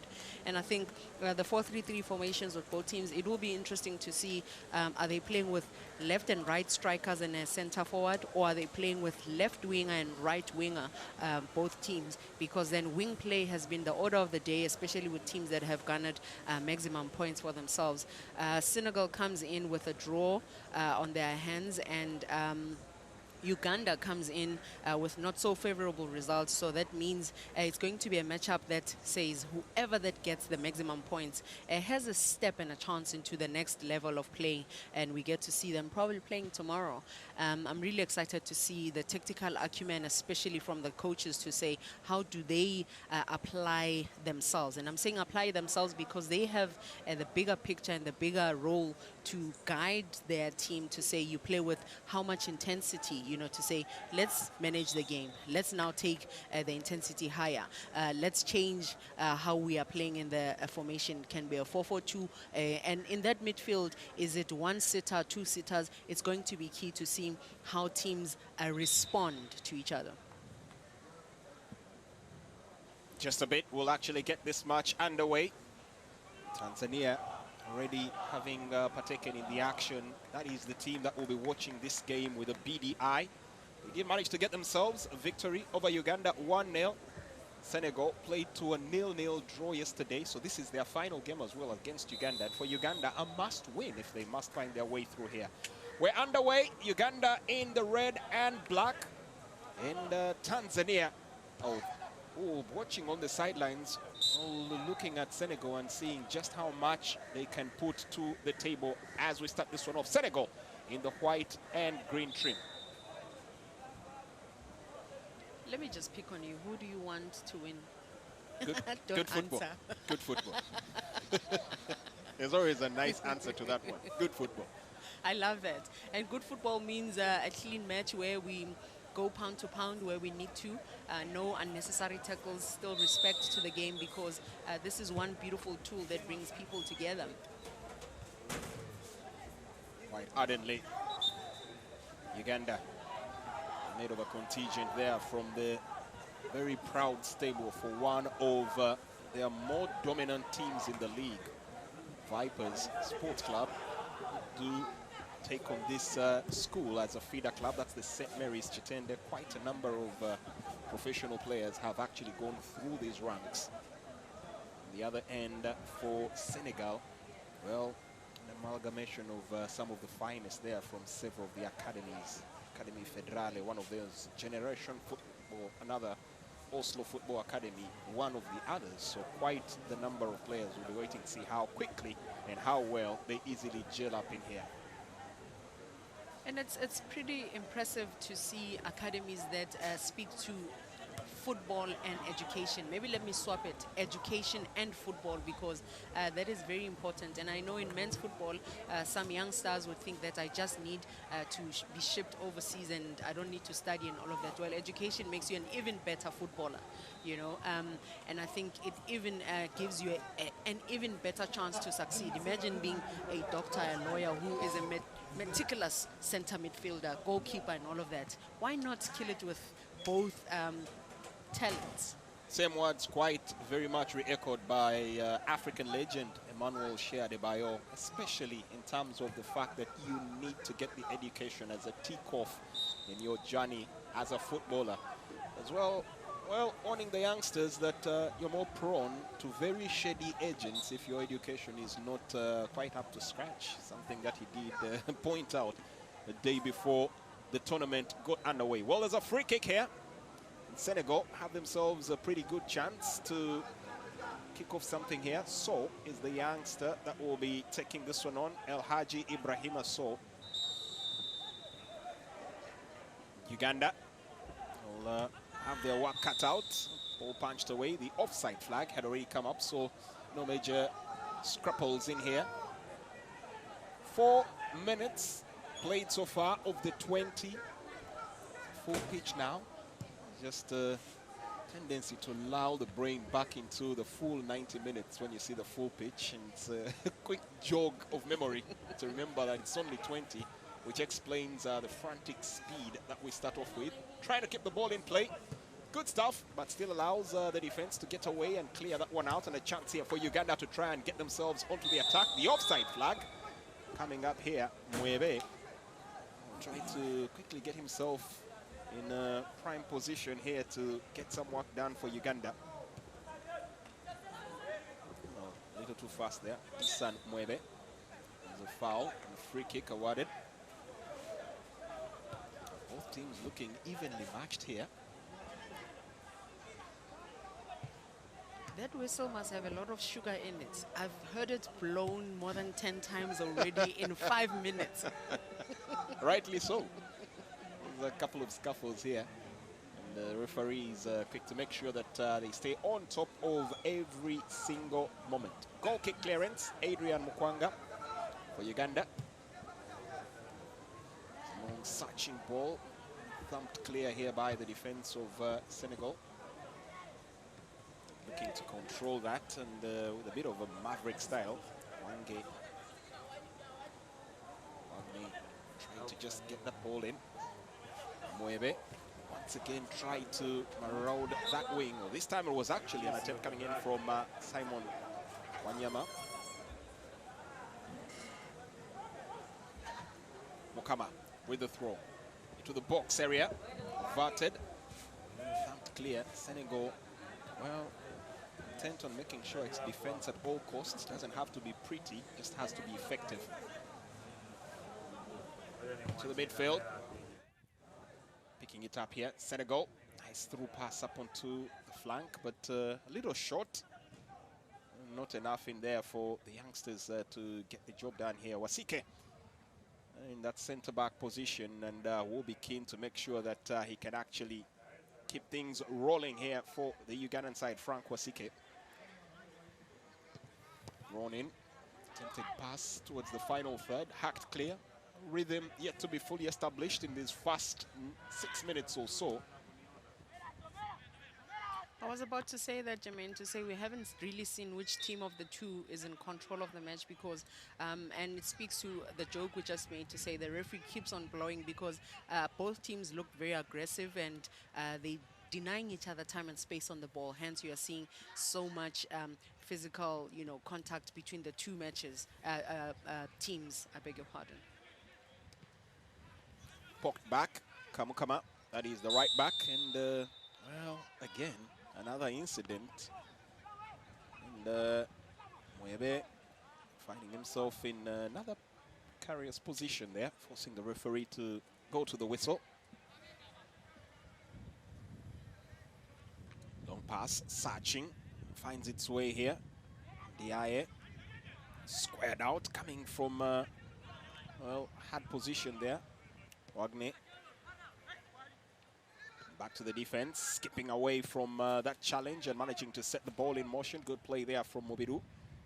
The ball goes over the line. It's a throw in. Sesazi just couldn't keep that rolling here for the Ugandan side. 7 minutes, fast approaching 8.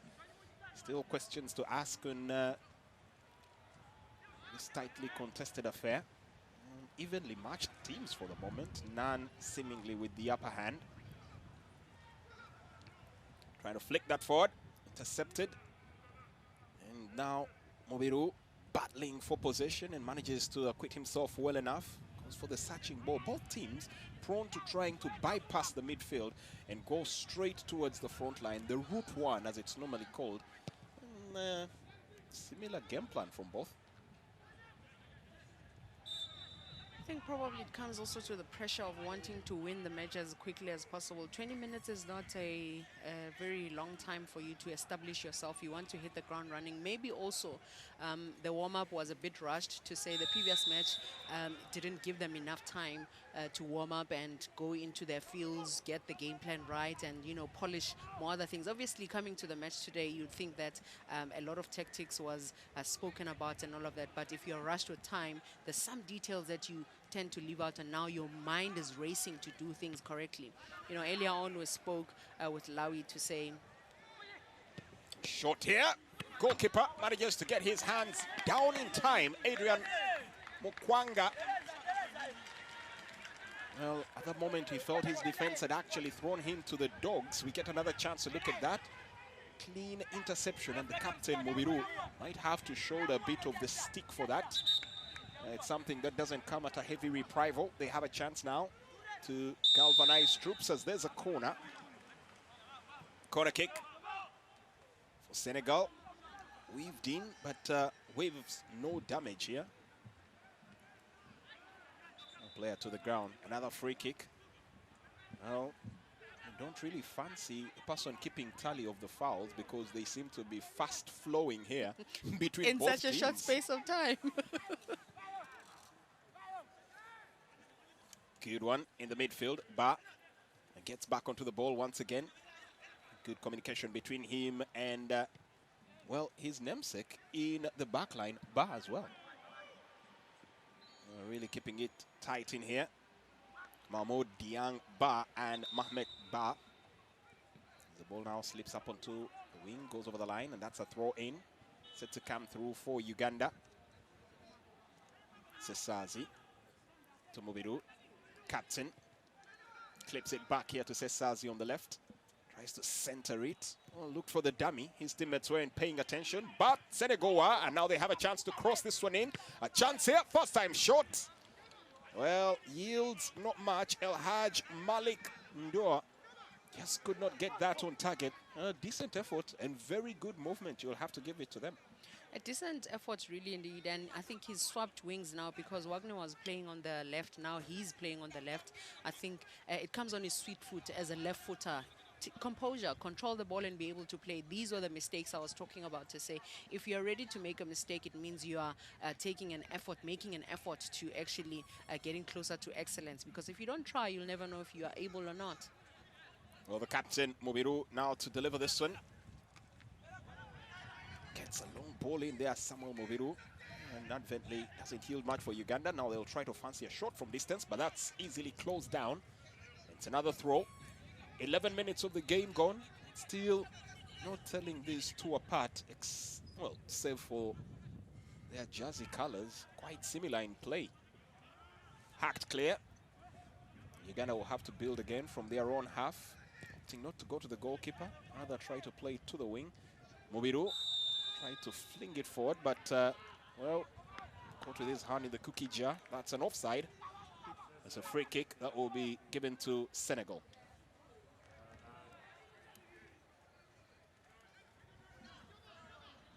Chance here to once again have a go about it.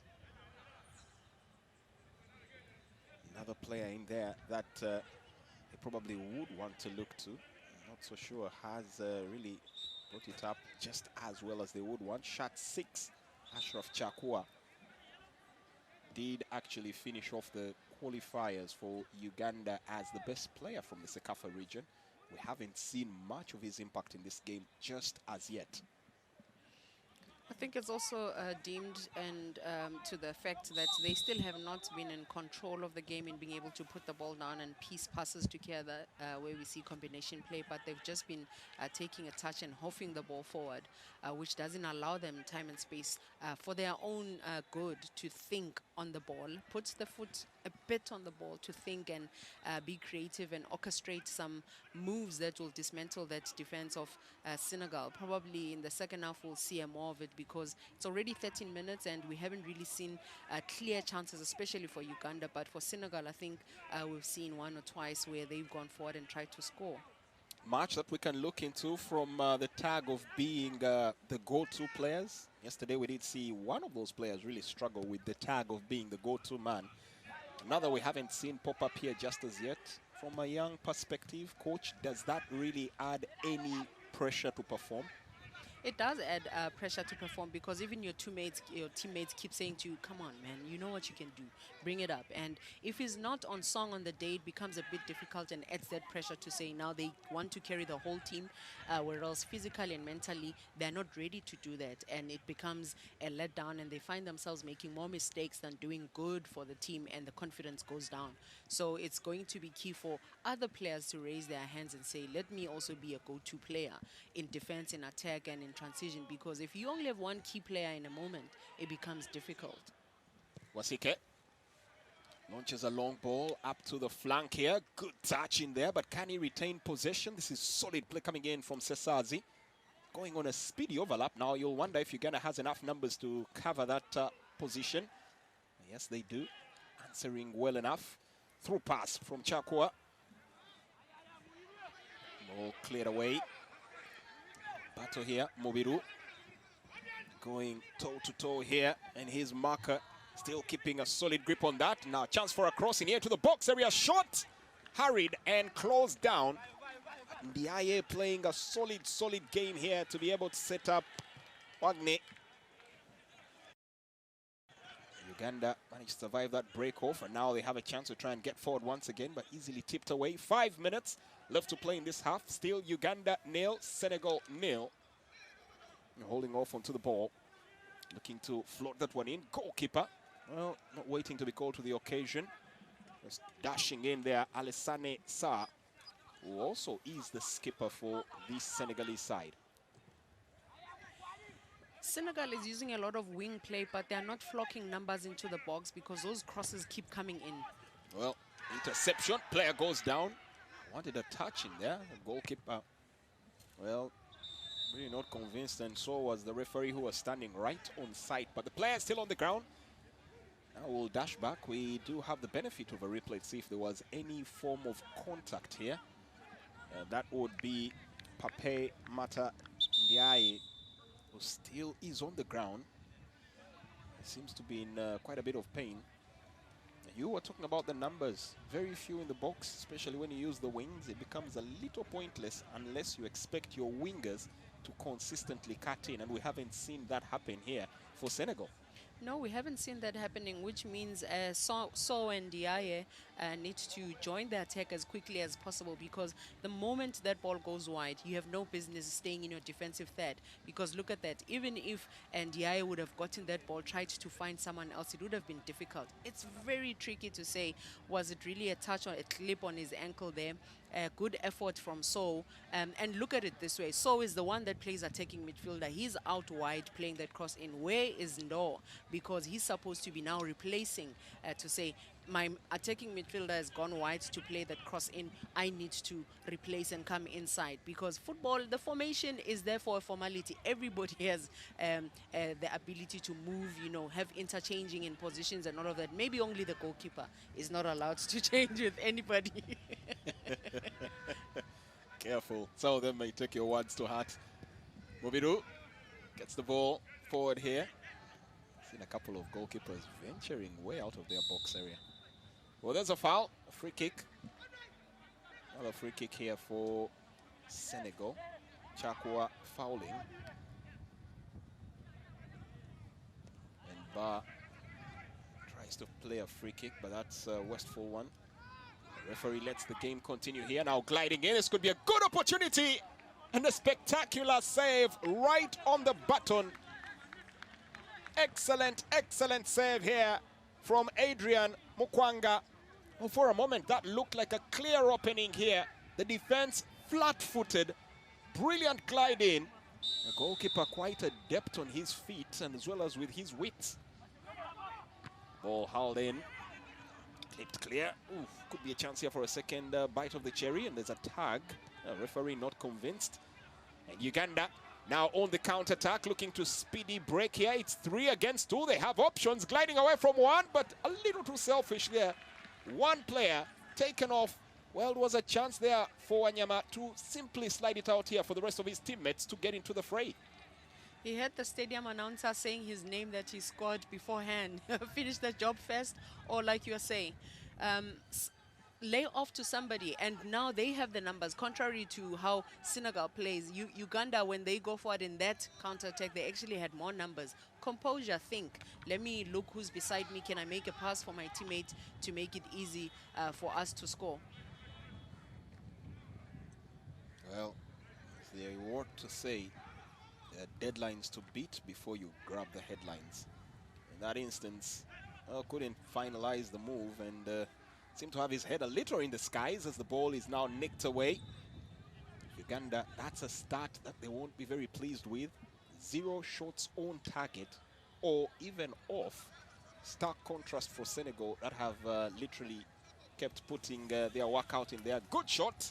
There's your shot on target. Finally. It's not one that will really trouble the goalkeeper as he manages to pick that up with ease, and they've constantly been caught offside. 3 offsides in that sequence. And now they'll need to find a way to hold the line. Alassane Sarr, the goalkeeper, just put that clear. Now Uganda will get a chance to hand in their rebuttal. Good control. In the end, it's offside again. 4th offside here for Uganda. They just can't hold the line. They become too anxious and they don't check their line. And you know, being onside is a tactic as well, because it means you're self-aware where you are on the field, where's the opponent in relation to the ball. It makes it easy because those are opportunities missed as well. Well, it's one of those that is at times a skill learnt over time. for some, just an instinct to time the run right. And where it's an instinct is what really makes one a super attacker, real deadly forward, because they just know when to make the move. As right now, Uganda have a chance. This is Set Timber. Tries to keep the ball in play. Couldn't control it, couldn't move it forward or backwards, and loses possession there, Set Timber. It's a throw in. Senegal. Tamba gets it forward. Losing it in the same breath there. The chance for Kamukama, but couldn't hold on to the ball. Will have to go again with another throw. It's full pitch. But his lads here constantly having the ball out on the wings. You could be slightly fooled into thinking we're playing half pitch.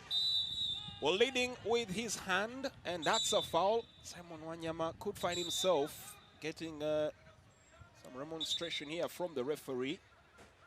Well, that's his final warning. Referee making it pretty clear, won't entertain any more of that aggressive play on his pitch.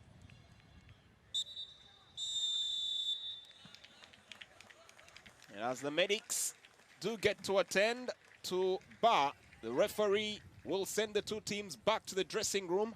Hardly anything much in this game that has been able to separate the two sides. It's two teams that have found it pretty hard to link together a rhythm or pattern of play. It's been a lot of Route 1 football. There's going to be some big discussions here as the Ugandans get together to try and make sure that they can come up with the right game plan that could allow them to probably edge together.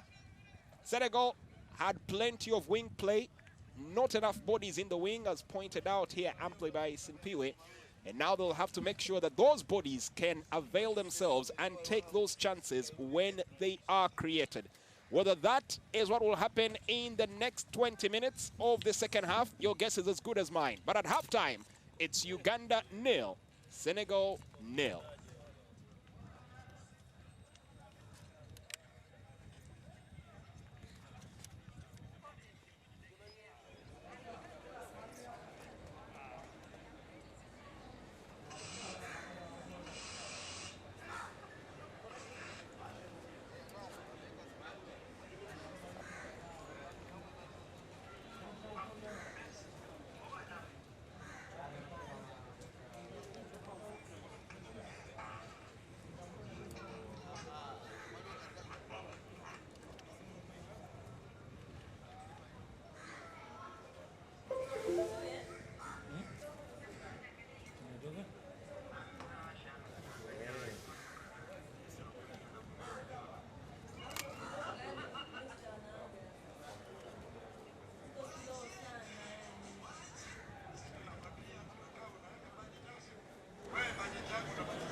So it's halftime between Uganda and Senegal here at the Africa Schools Football Championships, day 2, and it's proving to be tougher than day 1. Not many teams giving too much leeway to their opponents, and Senegal are getting a lesson on just how hard it is to break down the Ugandan side. Goalless at halftime, what did you make of that first half, Coach Akanor? Well, I think it's been tight. There hasn't been much space for any of the teams to play. But what I have seen so far, they've done a lot of switch play from one end to another, long balls, getting behind the defenders. And Senegal has been close of scoring goals. Of play, at least when the numbers are concerned from the statistics, it looks like it was very, very balanced. Yes, Senegal got 2 shots on target, and no shot on target for Uganda, although they came very close with Simon Wanyama, possibly with the best chance for Uganda in that first half, but ultimately losing out, dilly-dallying a bit too much, being a bit too elaborate and not making any threat or creating any threat for the Ugandan side. They are a physical side. We talked about both of them being balanced physically, but the fouls definitely go to the way of Uganda. They're not giving Senegal any room to build play, to breathe, and most definitely not to find the back of the net. You asked earlier the matches that we've seen to say if you are up against an opponent that is much stronger and much more physical than you, what do? You go a step ahead, and that's what Senegal is doing. They are moving quicker, they are getting to the ball quicker and fast, and they are making those passes quicker, and they will hit them, you know, in the head, and I'm saying in the head definitely, precisely because that's your head of delegation should be telling you that we are creating so many opportunities and we should be burying those chances, because if Uganda could score a goal, it's going to be difficult for Senegal really to come through, because the physical element of it, they're just going to go ultra defensive and make it difficult. Look at these opportunities and these chances for Senegal. El Hadji, for me, he gets an opportunity. It comes to his left. He's supposed to go a little bit more, if anything, because he dispossesses, wins the ball. And the transition from defense to attack was incredible. Look up, top corner, you are able to score because you are too far from the goalkeeper for you to hit a straight shot like that. Uganda creating some chances of their own, albeit struggling a bit more. Come again? Uganda creating a few chances of their own, albeit struggling a bit more, especially in the final third as compared to Senegal. Yeah, but they've not had a clear-cut opportunity to score because it's been tight. More so, we've seen Senegal coming closer of scoring. But it's been close. It's been a close game. And more creative in the second half.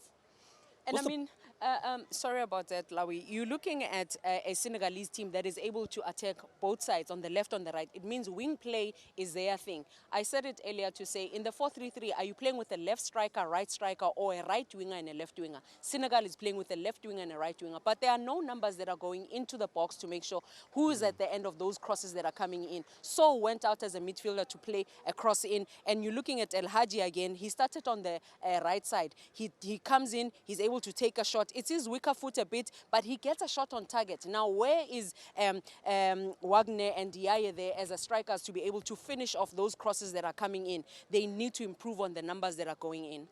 That's for the Senegalese side. What would you expect going into the second half for this Ugandan side? There must be more. There must be creativity in the way they play. Yes, they've sort of defend in a way, but we've not seen too much up front what they've done. They have to be able to create chances to score, and of course the quick passing must also come into play.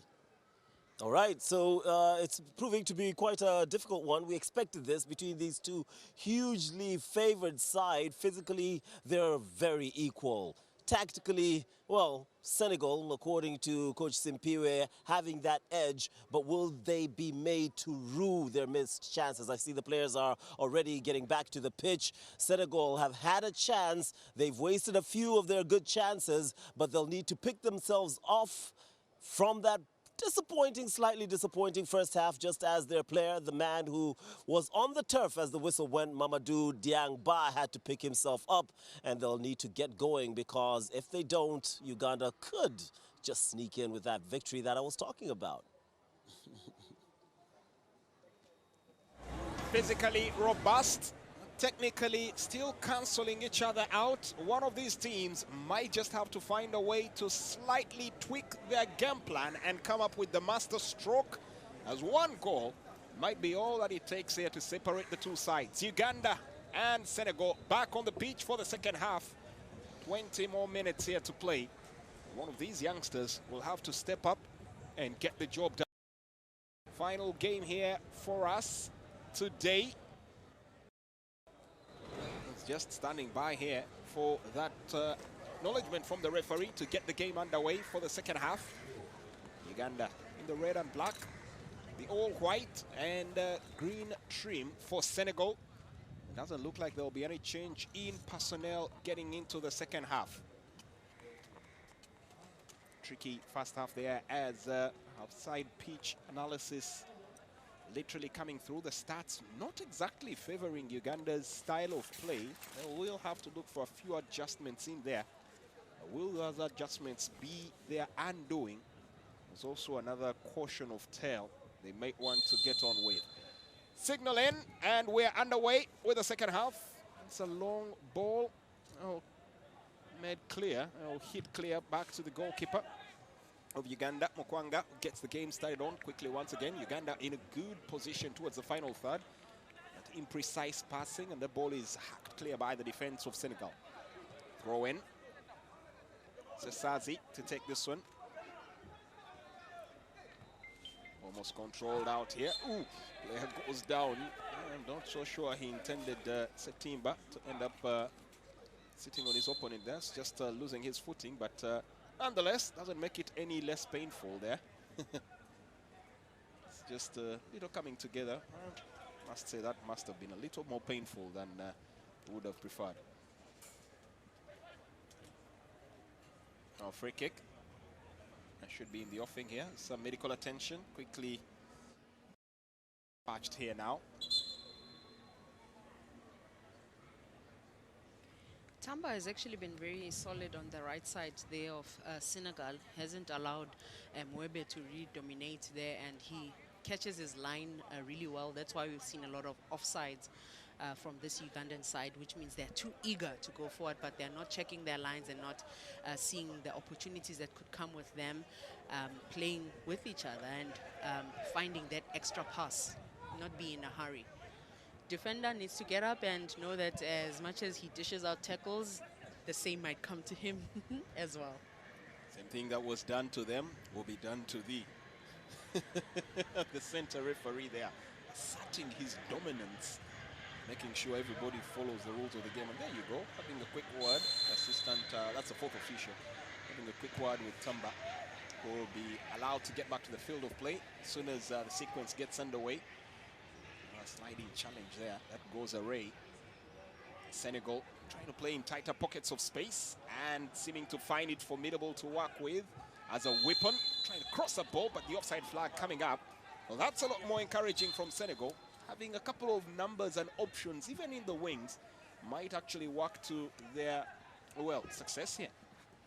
You can see that the coach probably picked up that is one of the biggest things that they need to work on tactically, to say let's have more numbers going forward. Now at least it's better to get offsides than no numbers at all going into the box, because they are creating those opportunities.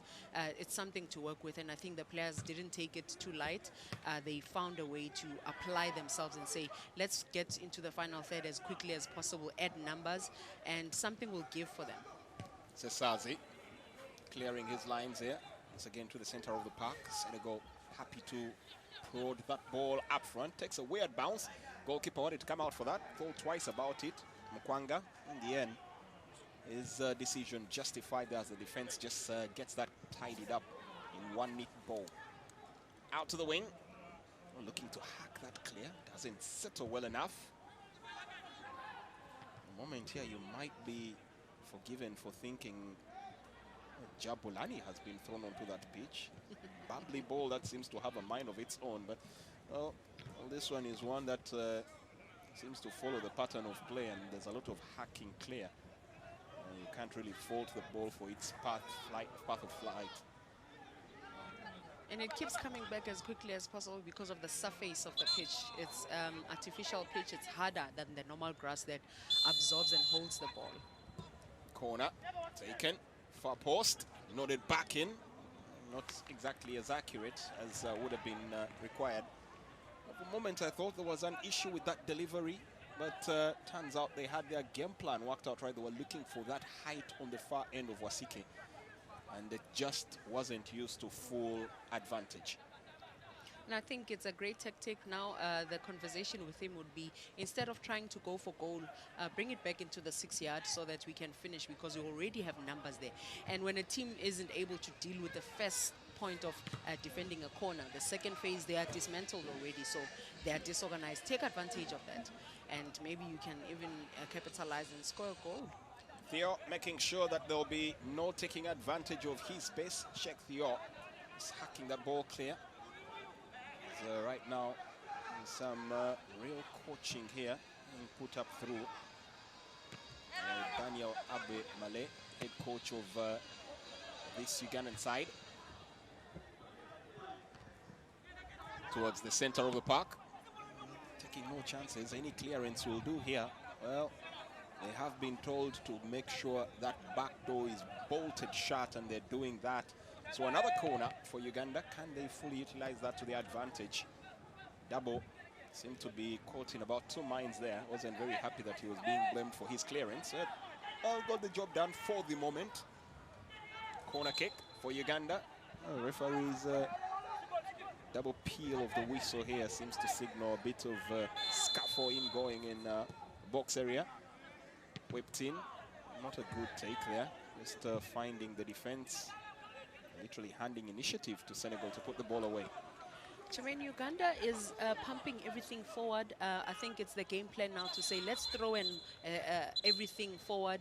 Let's compete for that second ball and all of that. And this might prove fruitful for Uganda, because they're not a very technical team. They just hoof it forward, fight for the second ball, and play from there.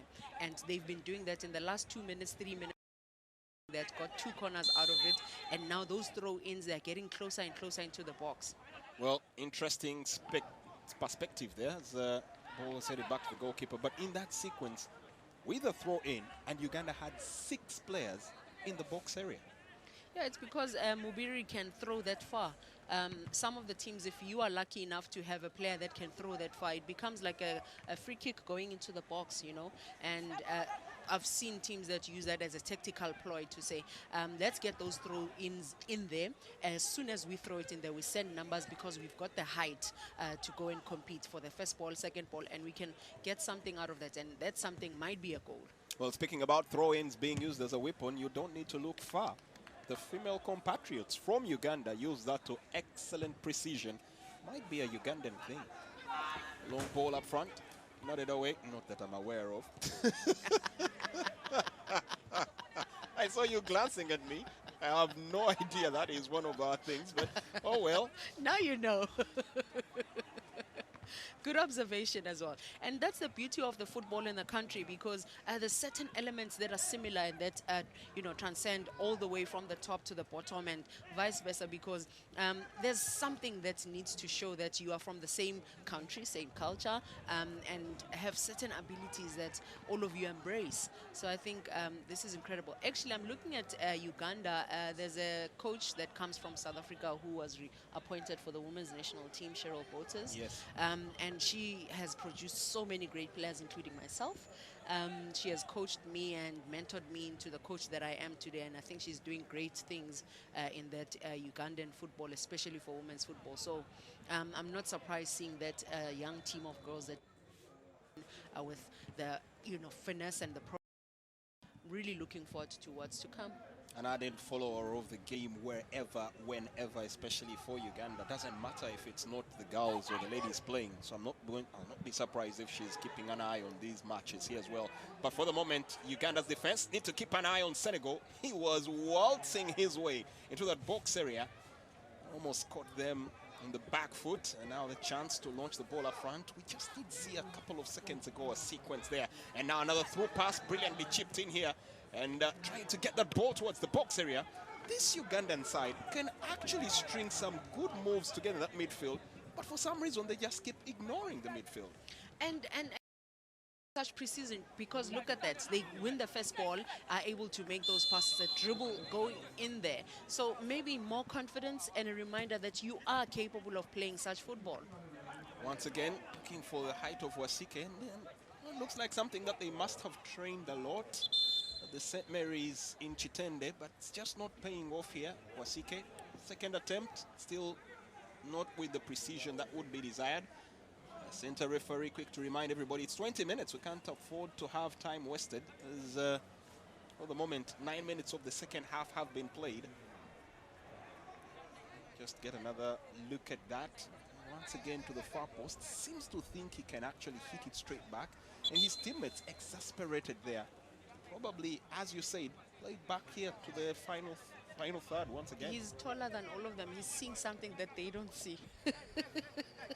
Maybe he's seeing the size of the goals are, big enough for him to just hit the ball into the net. But I think somebody really needs to remind him. Or if he wants to do that, he needs to jump higher than the ball so that he can jackknife it down. Jackknifing it means you are heading the ball down because you've jumped higher than the ball. But now he's just hitting the ball straight. That's why he balloons it over the poles instead of even making a pass to a teammate or setting a teammate up.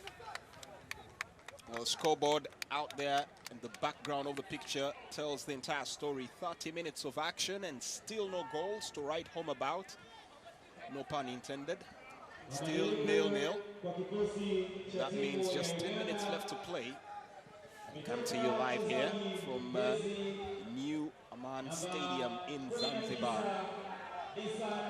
Looking to get the ball up front.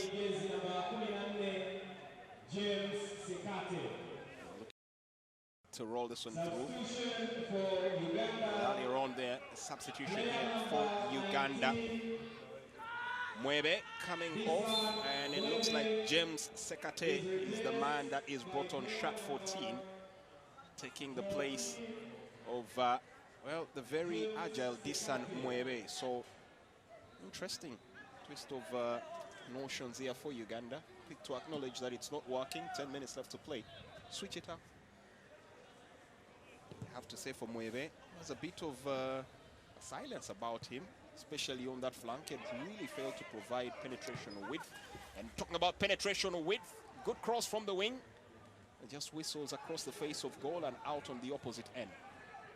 I think for Mwebe also, it became also a little bit more difficult for him because in the second half he was not playing on the left wing where he was. Instead, he was on the right wing, and as a left footer, I'm not sure if it gave him a chance to compete because Siatimba also on the side, he's playing on the left as a right footer. So every time he gets to cut in, probably to create an overload or an overlap, I'm not sure, but it didn't work out for Mwembe because there he is, he's off the pitch.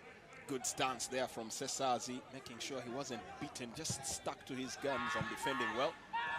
Long ball launched in there, but to no avail.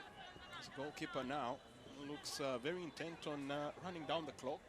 Not so sure that's the ideal technique here, especially when it's 20 minutes, but needs must find themselves in a better position or a more comfortable position here, being able to hold on to a 0-0 draw that would take their tally to 2 points. Which is not good enough because Benin has 3 points, Tanzania has 3 points in their bag. Also, you look at Guinea, have got 6 points, so it doesn't really help their cause. Well, they'll find probably solace in the fact that they are in that group with Tanzania and Senegal, so things could be easier for them. But for the moment, Uganda will have to hack the ball clear. Might just fancy that second position in Group A. That would literally, well, find themselves hacking it clear there against the top team in Group B.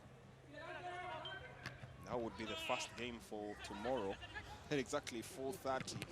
Shot coming in, a chance for a header, ball pumped away.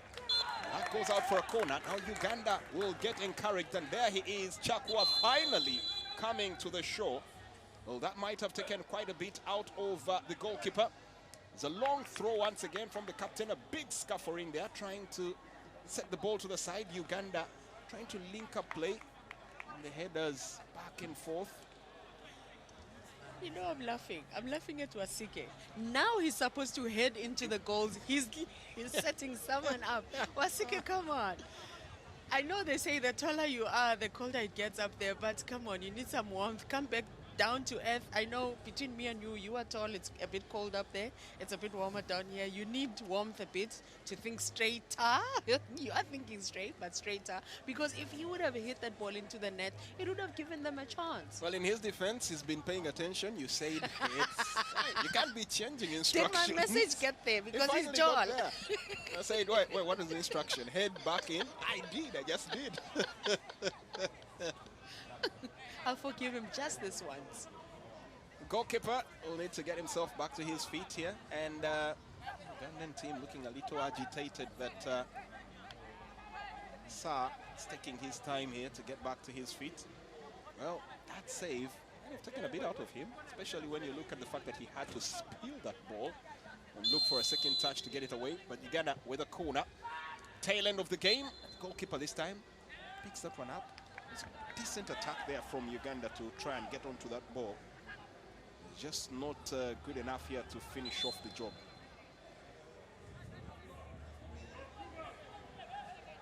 I think Senegal is unable to deal with a lot of long balls that are sent into the box by Uganda, because so far we've only seen them only twice in the second half where they tried to attack. We got across, we saw them trying to go into the box as well, but so far the second half has just belonged to Uganda.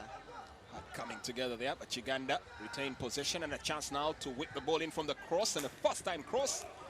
Well, a little too close to the goalkeeper, but a very good idea.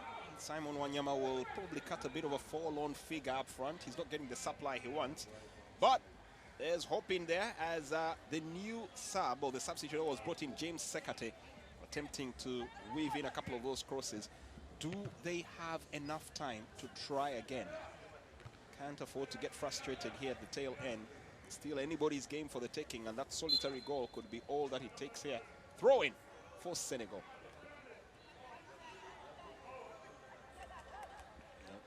Skipper here, Mobiru, trying to galvanize the troops and keep them right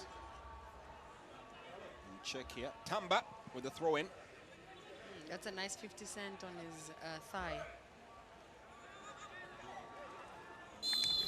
Now you must know the next tackle that he makes, he's going to be worried about that. Absolutely. Absolutely. When they say you come out with bruises, that's what we mean. He must be a real... This is another one who's hit the deck quite a couple of instances here. Ndiaye, been one of those figures that has given a bit of trouble to the Ugandan side. Well, he earns himself a free kick here. 3 minutes on the clock. Questions: cross it in, or fancy to try and give the goalkeeper some bit of hell? He's looking at the goals. He's going directly. Yeah. He's left-footed. Does have the ability to go for it. Ndio going for the near post. Goalkeeper just palms the ball away, lets his defense sweep up the mess. But there was no conviction in how he kicks that ball, you know, the confidence that comes with it. And it explains why the numerous chances that he got, he wasn't really fully invested in that to say, let me pack a shot, let me drive it in, or let me find a spot and pick a spot to score. So that's something that he needs to look at, and the coach needs to help him to improve, to be more assertive, because left-footed players are special players. They are known for the technical abilities. Well, talking about technical abilities, someone really putting a few step-overs on show here. And Setimba trying to catch the defense out wide. On the other end, you might wonder if maybe it's a preference for the flair as opposed to the physical raw adaptability to the role. Sometimes it's a combination that is required of both. Ndiaye tries to venture forward once again, gets an extra inch of his marker, and that was some indecision here from the Ugandan defense. Goalkeeper and his defender caught cold in there, and the ball still finding a way to elude them all. That simply needed any kind of poke, and it would be the back of the net. And our player goes to the ground. Free kick here for Uganda. Yesterday you laughed at me when I said we give players 100% information, they take 1%. Senegalese players took 1% in the first 2 minutes of the second half to say the coach said we must go into the box for crosses. Look at that. Now, since that 2 minutes they did that, then they forgot about it, because this could have been a fruitful moment for them with Ndiaye creating that. That cross calls the goalkeeper out, and it's curling away from the goalkeeper. A nice step in would have really given Senegal 3 points. And how about that for criminal for Uganda? You do not allow a striker to get in front of you as a defender. You do not allow yourself as a goalkeeper to come out to meet the ball and still make no contact, or at least prevent the player from getting to the ball. that would have been a sweet, sweet tap-in with no problem at all. Now, talking about problems, one of the players here having to get stretchered off. He's played his role. It's one of those things that happens with the game. The substitutions cannot be avoided. As a chance comes up here, and the goalkeeper, well, was a lot. Tipped that away. Nearly caught many by surprise there. Uganda looked to restart it off quickly. And Sa had to make sure he got the ball away from miles out. Could have been able to hold it better, but maybe he did well. Made the right decision just to tip it over. Another cross towards the far end. This time Uganda's secret technique has been well mastered. The goalkeeper knew exactly where to head. He's got the ball away, but at the expense of another corner. Set Timber to take this one. Made fancy a variation of technique. Final minute. Whipped in. Glanced off. Ooh. Well executed. Not enough power generated behind the header. The goalkeeper having no qualms picking that up. I think, you know, Uganda looking at this corner that they take all the time, it would have been easier for them to say, let's run onto the pitch. Is that a celebration from Senegal? It is a celebration from them. It's 2 points collected, knowing that Uganda were beaten by Tanzania. So that means for Uganda, well, very much the end of the road. Senegal will advance as the second team, and Tanzania definitely picking themselves 3 points. Garnered in here and a draw. It will definitely give them a chance to advance. So, yeah, the heartbreak's already beginning to show up in here. Positions being set. And the Ugandan side here, not exactly living up to the expectation coming into this tournament. Senegal just getting the job done, holding fort. They knew that's all they needed here to be able to execute. And at the end of the day, executed to perfection. They did give quite a bit of trouble to Uganda. And in the end, no goals to write home about. In the end of the day, still something to share on the spoils and a chance to advance to the next stages. It's full time here at the new Aman Stadium in Zanzibar. It's Uganda 0, Senegal 0.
Well, for the purists, you could be excused if you felt slightly, well, cheated, not so harsh in such a harsh way, but you probably would have seen, wanted to see more goals, and you'd probably be slightly disappointed with that result. But for Senegal, that result is all they wanted, because they are through along with Benin, Tanzania, and Guinea. Those are the 4 teams that have gone through. You can see the celebrations at the end. From the numbers, it was a tight affair from the kickoff, and it has remained a tight affair. Senegal defending very well, giving away 6 corners, and that's about as much of a threat as Uganda posed, Coach Sipiwe. 100%. I mean, you look at the improvement from Uganda. In the first half, they had 0 shots on target, and they got 3 in the second half. They had 0 corners in the first half and 6 corners. That means those long throw-ins were saying, let's push Senegal to the edge, but they couldn't capitalize simply because technically they were poor. And deliberately saying so because the chances they got, if they were heading the ball back to each other, they were passing the ball back to each other, then they would have been able to score 3 of those chances that they created on target. So for me, it speaks to what, again, technical ability under pressure. She talks about they were poor, and she's very intentional with that, and your reaction is a nod in agreement. Oh, no, I think, you know, they had in mind to score and forget that they have to play together. So you saw them kicking the ball in and out. You couldn't see much construction of the game, how to pass the ball and create something. They didn't do that. They were able to put pressure on them when there's a corner kicks, free kicks and stuff, and they try to score. But the real game, the flair of the game, we didn't see that of the Ugandans. We were watching some of those highlights, and we can watch them again. We saw Senegal time and again try to come in from wide. They created a few opportunities for the Uganda side, Coach Akanora. I remember you were talking about especially those throw-ins, which Coach Sempio has spoken of. You were like, this must be something that Uganda is really trying to capitalize on. Exactly. We saw the ladies, the girls, they were doing the same thing, throwing. You use that as an advantage against their opponent. And then, of course, the same with the guys. They've also done the same thing. It must be something that probably cultured in the style of play, in the way they play. And they tried, most of the time when they do that, it always looks like a chance for them to score a goal. And you see, I'm looking at Wakisu. In the 3 corners he got, he was last pole. He was trying to go for goals. Now he was supposed to go for goal. He doesn't go for goal. He's heading the ball to the teammate. So it's that decision-making in the final third to say, do I take a shot? Do I make an extra pass? Do I take an extra touch? And these are the moments we're talking about for Uganda to say they were setting themselves up. If technically he was superior, better a bit there, he would have curled the ball in, but instead he was just kicking it straight into the hands of the goalkeeper.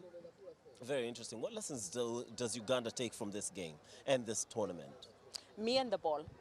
What do I mean by me and the ball? Technical abilities. If you spend more time with the ball to do technical skills, practice on that, because physically they are there. No, how do you make sure that you balance the scale? Physically they are there, emotionally, mentally they are there. But the other aspect of the game is the technical ability, because if technically you are able to perform, it means tactically it will make it easy for you to overcome the questions that the opponents might bring to you, because they've created so much chances, 6 corners and none converted. So it means now you go back and say, how do we make it difficult for the opponents to defend against the corners we create, the throw-ins we throw in there. Now let's be creative about it. Let's start with a short corner. As soon as the defense of the opponents move out, let's then flock it in there because we've got the height. So it goes to, how does the coach become creative in saying that with our limited ability with technique, how can we improve on other elements of the game? Exactly. What about Senegal, Coach Akanora? Well, Senegal,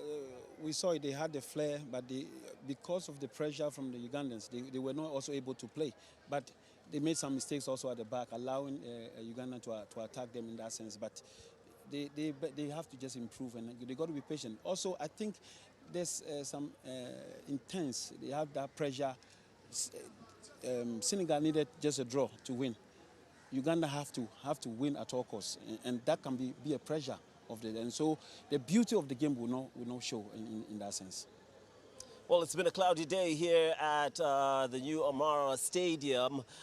broken by a shower here and there, intervals of rains pouring down. No rains in terms of goals, at least not like yesterday, but it has been slightly cloudy, covered by that game in which Libya did not come out to play, but we were still entertained with the final game of the day being between Uganda and Senegal. Goalless draw, those are two back-to-back goalless draws for Senegal, and they are through. Uganda with lessons to learn, as has been pointed out by both Coach Akonor and Coach Simpiwe, and we'll be back tomorrow with more action later tomorrow afternoon. Make sure you join us for the final 2 days of the Africa Schools Football Championships, coming live to you from Zanzibar, courtesy of, you guessed it, CAF.